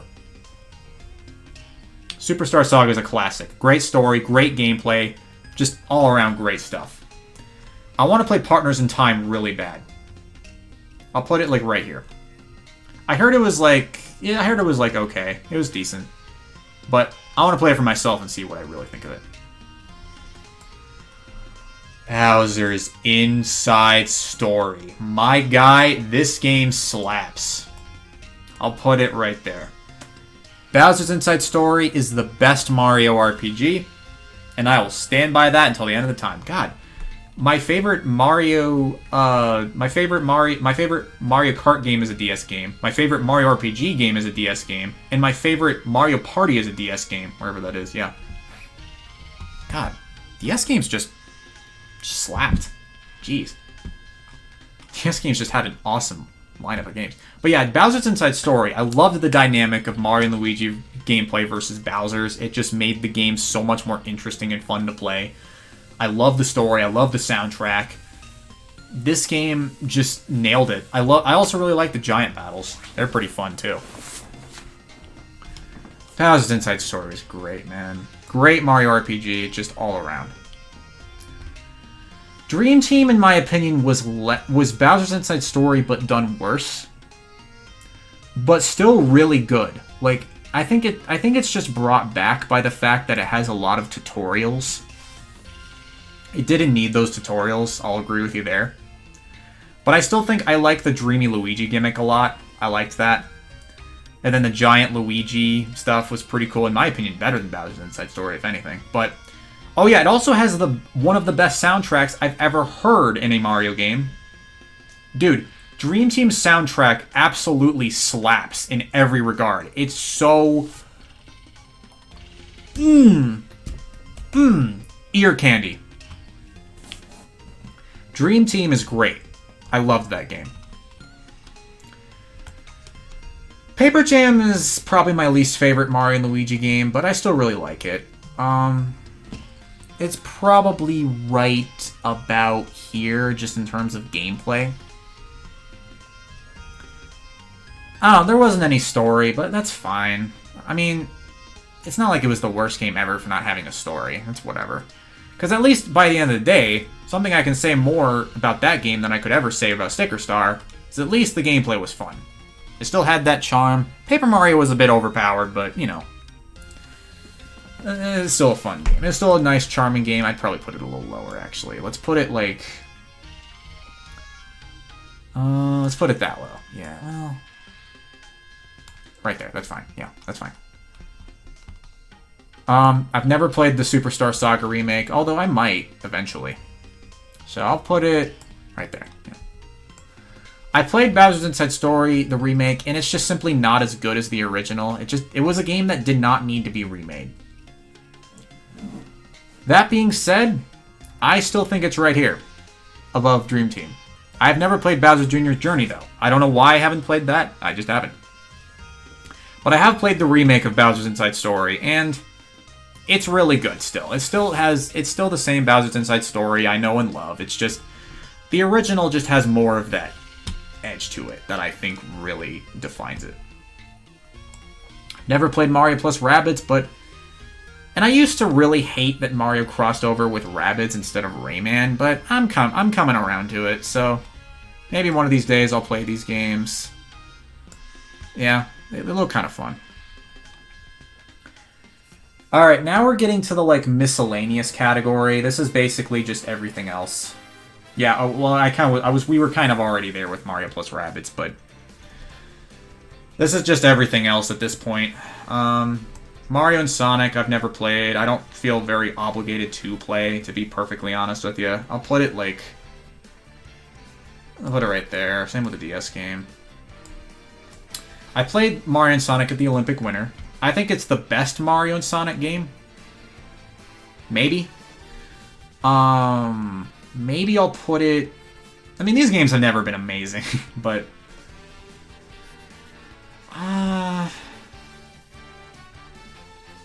It's not above these games. That's just an insult. But I think it's kind of fun. I'll put it right there. It's kind of fun for a little bit. The DS version's not too far behind it. It has a story mode, which is neat. Yeah, I've owned both of these games. Oh, the soundtrack's also phenomenal, by the way. Phenomenal soundtrack in these games. Then I played London 2012 on Wii. That was pretty good. Where would I put it? Probably above DS, but below the Wii one. I don't know. They're pretty close together, honestly. I did enjoy all three of them, though. Now, the rest of the games I haven't played. The rest of the Mario and Sonic games I haven't played. Probably more curious. I don't know. I mean, I'm just going to put them all next to each other. I heard Sashi 2014 was just underwhelming even for Mario Sonic standards, so... I'll just put them in the same tier, though.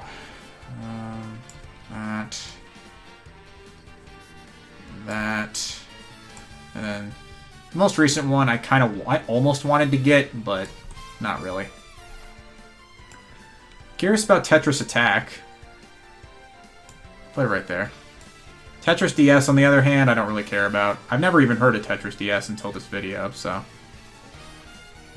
I've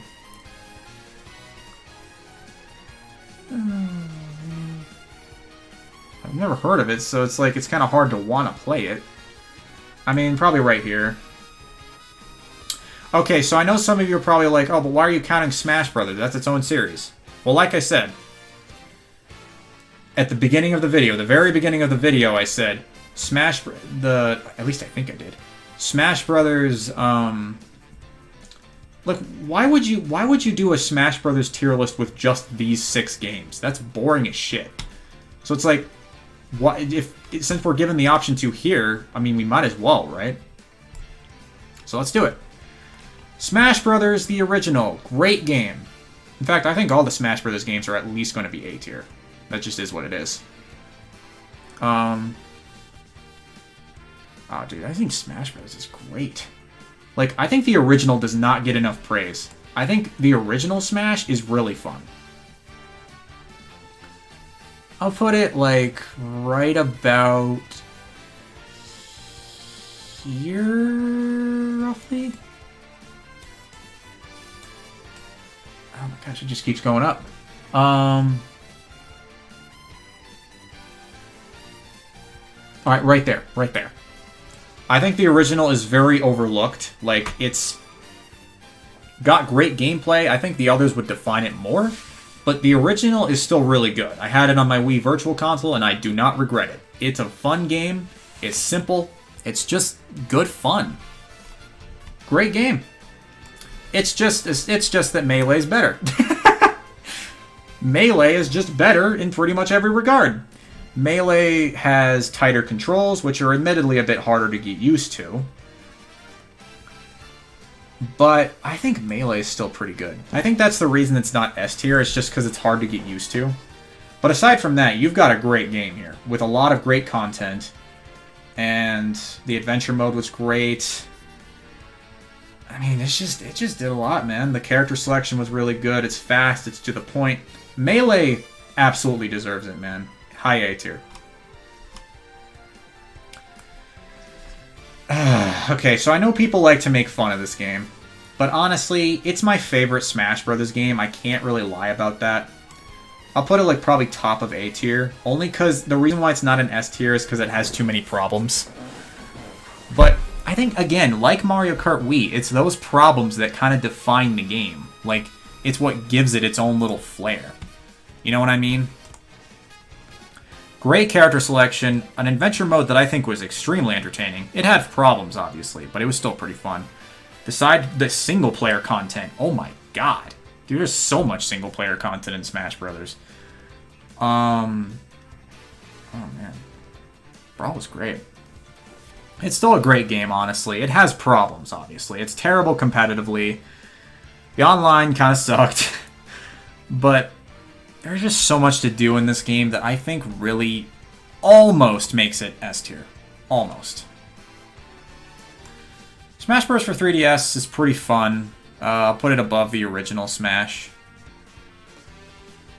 I always found it kind of hard to play, though. Because, I don't know, something about the 3DS was always a bit harder for me to play than the Wii U version.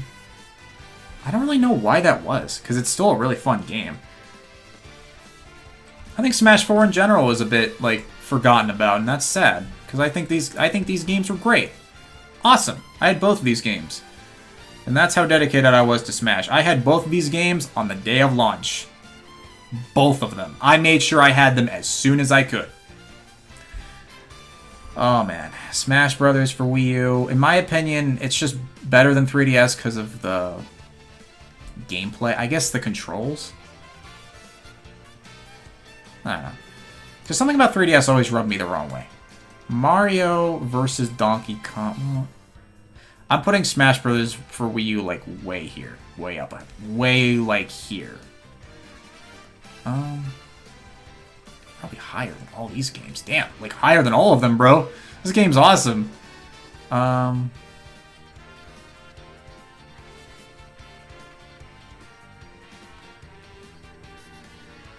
Yeah, right there.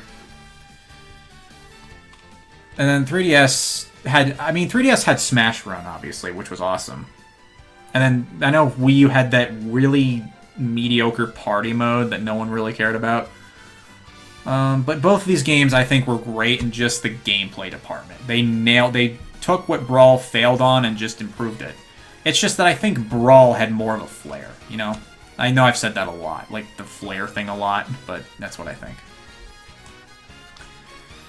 And then we come to Ultimate, which is objectively the best one, right? Well, my favorite's Brawl.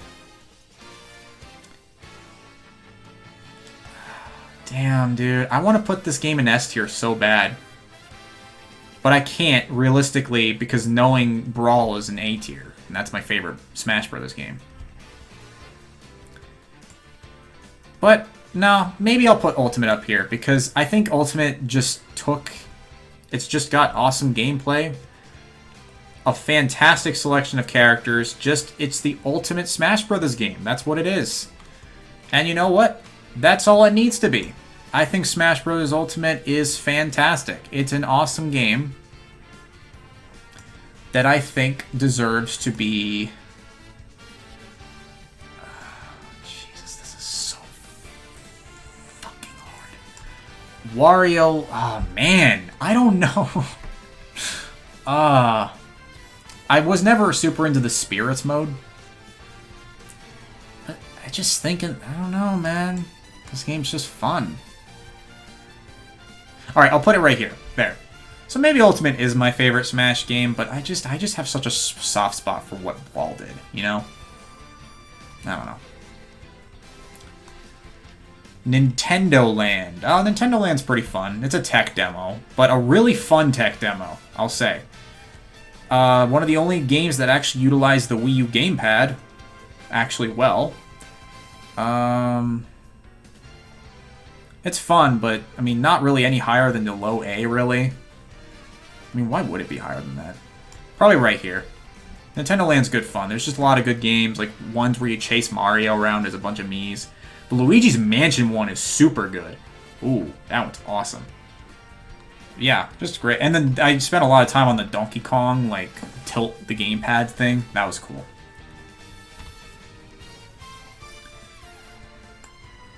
NES Remix, the original. Probably going to put NES Remix 1 and 2 together because they're just similar. I mean, I really like NES Remix. It just gave off a neat little way to play the classic NES games, and I'm kind of sad they didn't do an SNES Remix because that was a missed opportunity there. I'm putting 2 above 1 because I think just the selection of games is better. Ultimate NES Remix I've never played, but because I have NES Remix Pack, I don't really need it. So, Ultimate NES Remix contains like a lot of both games. NES Remix Pack contains all of both games.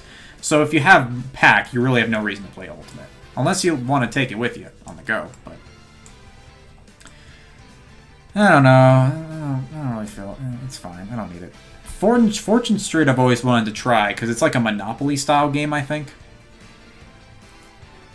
My mouth is getting tired. I don't even want to move it anymore. Oh boy, Wario World, Fortune Street, goodness gracious. I don't even know why I'm comparing the two. See, this is how tired I am. I'll put Fortune Street behind, yeah, there you go. I'm curious about Puzzles and Dragons, Mario Edition. I'll put it behind Mario plus Rabbids. Okay, Game & Watch Gallery. I have not played the first 3. I'll just put them, like, right about here. I decided not to think too hard on the bucket list, just where things would go here, because, well, I don't really need to. Just the games that I just haven't played, but maybe want to. So the games that I'm curious about are in the higher half, and the ones I don't care about are in the lower half. You know? But I want to play them all at some point. Maybe except this one, because I don't even know what that is. Okay, Game & Watch Gallery 4, though. Great collection of Game & Watch games. But it's at the very bottom, because at the end of the day, it's a Game & Watch collection. It's a Game & Watch games. They're not going to be the best of all time, and you know it. But great remakes of those games, though. Then there's the originals which you can play. Yeah, I don't have much else to say for Game & Watch Gallery. Oh boy. Now we're getting to the games that are made fun of pretty consistently. Mario Teaches Typing isn't really that bad. I mean, it's not... I mean, it's a typing game. What do you expect? It succeeds in that regard, kinda. I'm putting 2 above 1, because 2 has the flying head. Have I played any of these games? That's right, I'd be breaking my rule. I have not played these games, so I'd be breaking my rule. But, I do kinda want to play these games. We'll save these 2. We'll save these 2. We'll get to those 2. Alright, hot take incoming. Mario's early years is not that bad. Like, honestly, y'all need to stop making fun of these games.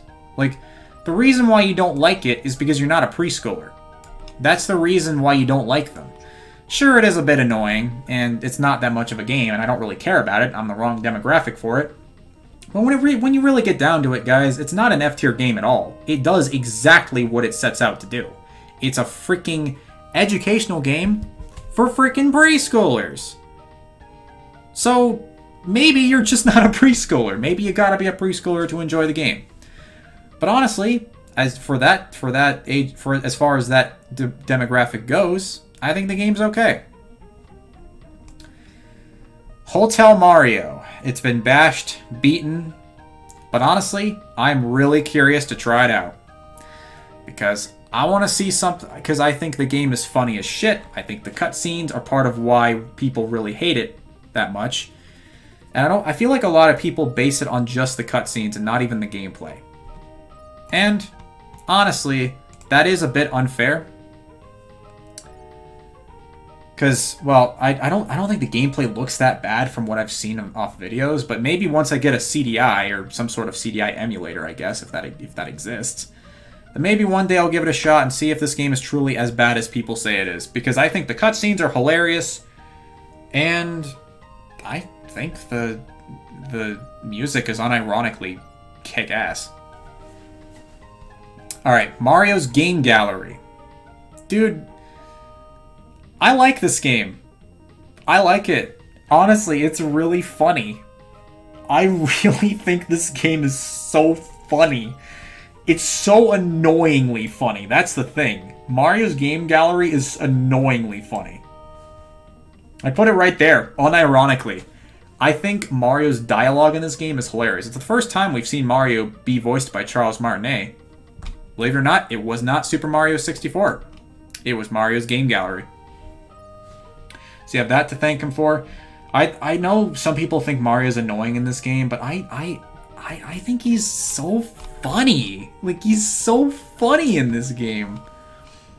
Plus, Go Fish is admittedly entertaining. They're not terrible recreations of any of them, even if some of them are a bit like stupid, like the checkers one, where Mario knows every move. See, the funny thing about Game Gallery is that when in checkers, I'm making an example in checkers, when you have a move you can do in that game, like if you can hop over a piece, he will literally not let you play on until he makes sure you've made the move you can make. It's so funny. Like, this game is just so funny. It's a C-tier game, though. It's a guilty pleasure, but it's just an okay game. It's a game that I play because I feel like it. In fact, maybe this should be its own tier because of just how funny it is. I just play it because it's just so funny. I don't know. I keep saying that, but it really is funny. I don't really care about Alleyway. I heard it was kind of mediocre. I'll put it right there. Mario Clash, I want to play about as much as Mario Tennis. Maybe a little more than Mario Tennis, but at the end of the day, it's still a Virtual Boy game, so no thanks. Mario Paint's great.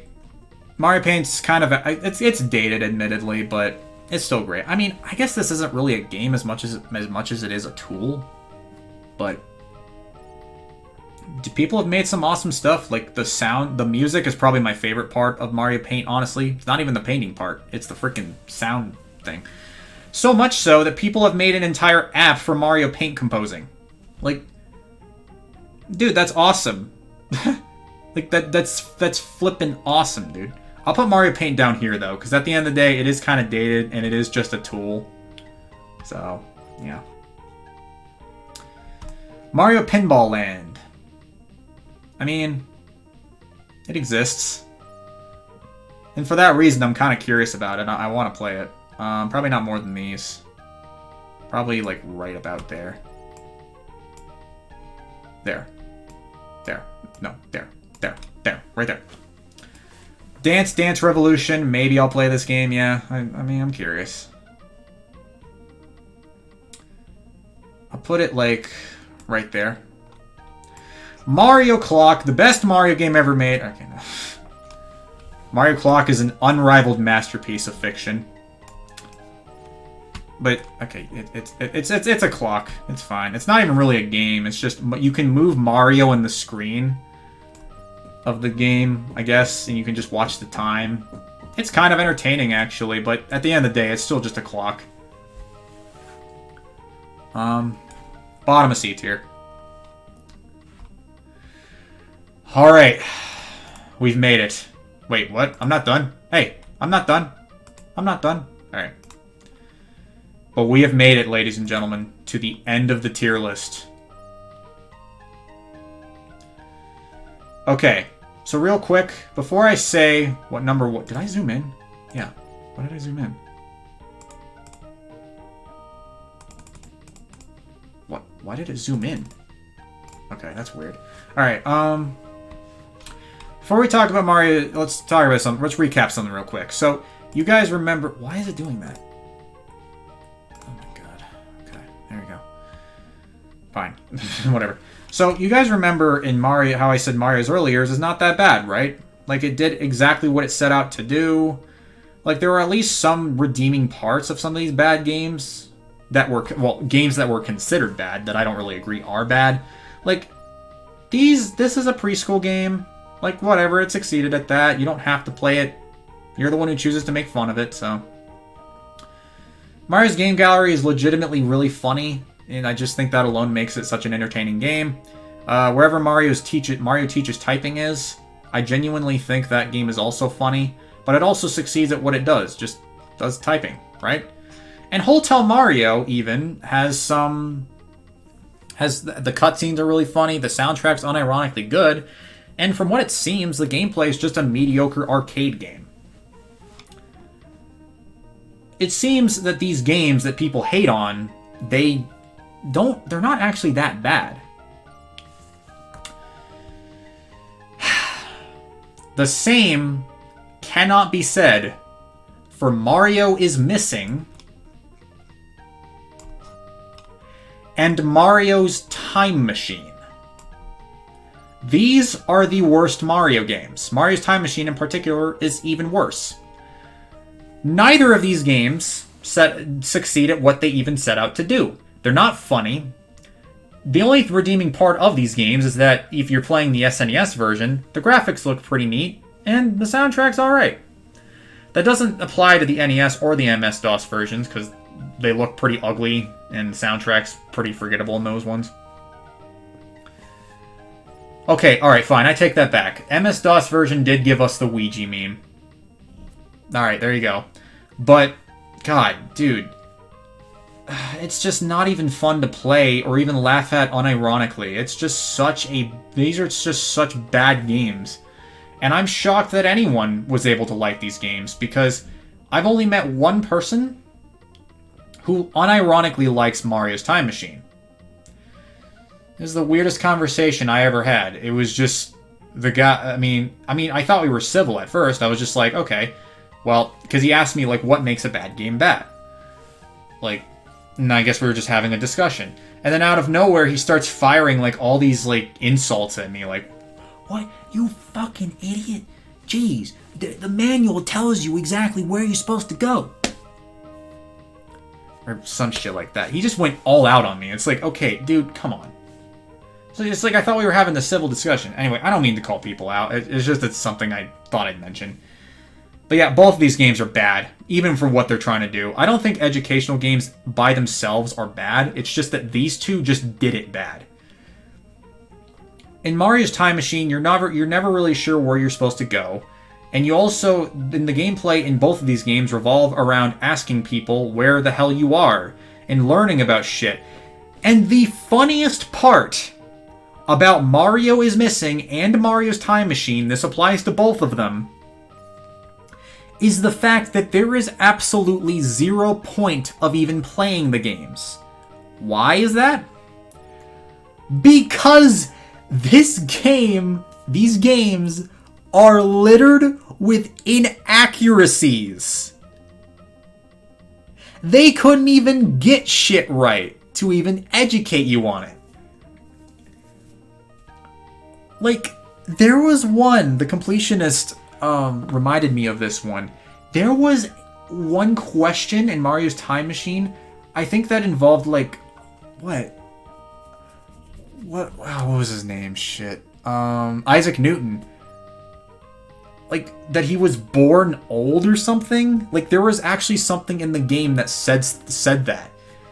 I can't remember what exactly it was, but it was so bizarre. Like, if your educational game teaches you something that isn't even accurate whatsoever, then you have done a shit job at making an educational game. Like, by definition, you've made a bad game already. And it already doesn't help that the rest of these games, the rest of these two games, is not fun at all. It's horrifically boring. With all the other games, I can at least see, like, there are some redeeming aspects of them. Like, they're not, like... And plus, there are people who defend Sticker Star. There might be those couple of people who defend Ultra Smash. There might even be the people who defend Party 10, like Mario Bros. All the other ones, really. I have not met many who defend these two, unironically. These two suck, and they absolutely deserve to be at the bottom of the ultimate Mario tier list.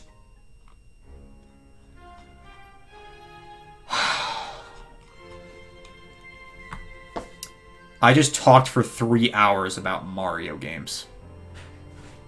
I don't know why I spent this long talking about Mario. Because now I'm realizing this probably wasn't such a good idea, was it? Oh, man. But yeah, there you go. There's my Mario tier list. These are all the masterful games. These are all the great games. A lot of great games. Holy shit. These are the really good games that you'll have a good time with. These are the okay games. These are the mediocre. These are like the whatever games. And then these are the bad games. And then these are all the other games I just haven't played.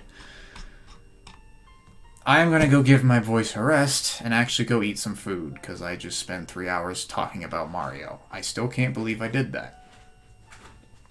Oh, God. Well, if you guys have any other questions for this tier list, if you guys actually managed to watch this whole video, good job. I probably wouldn't have, honestly. But, geez, thank you to those of you who tuned in.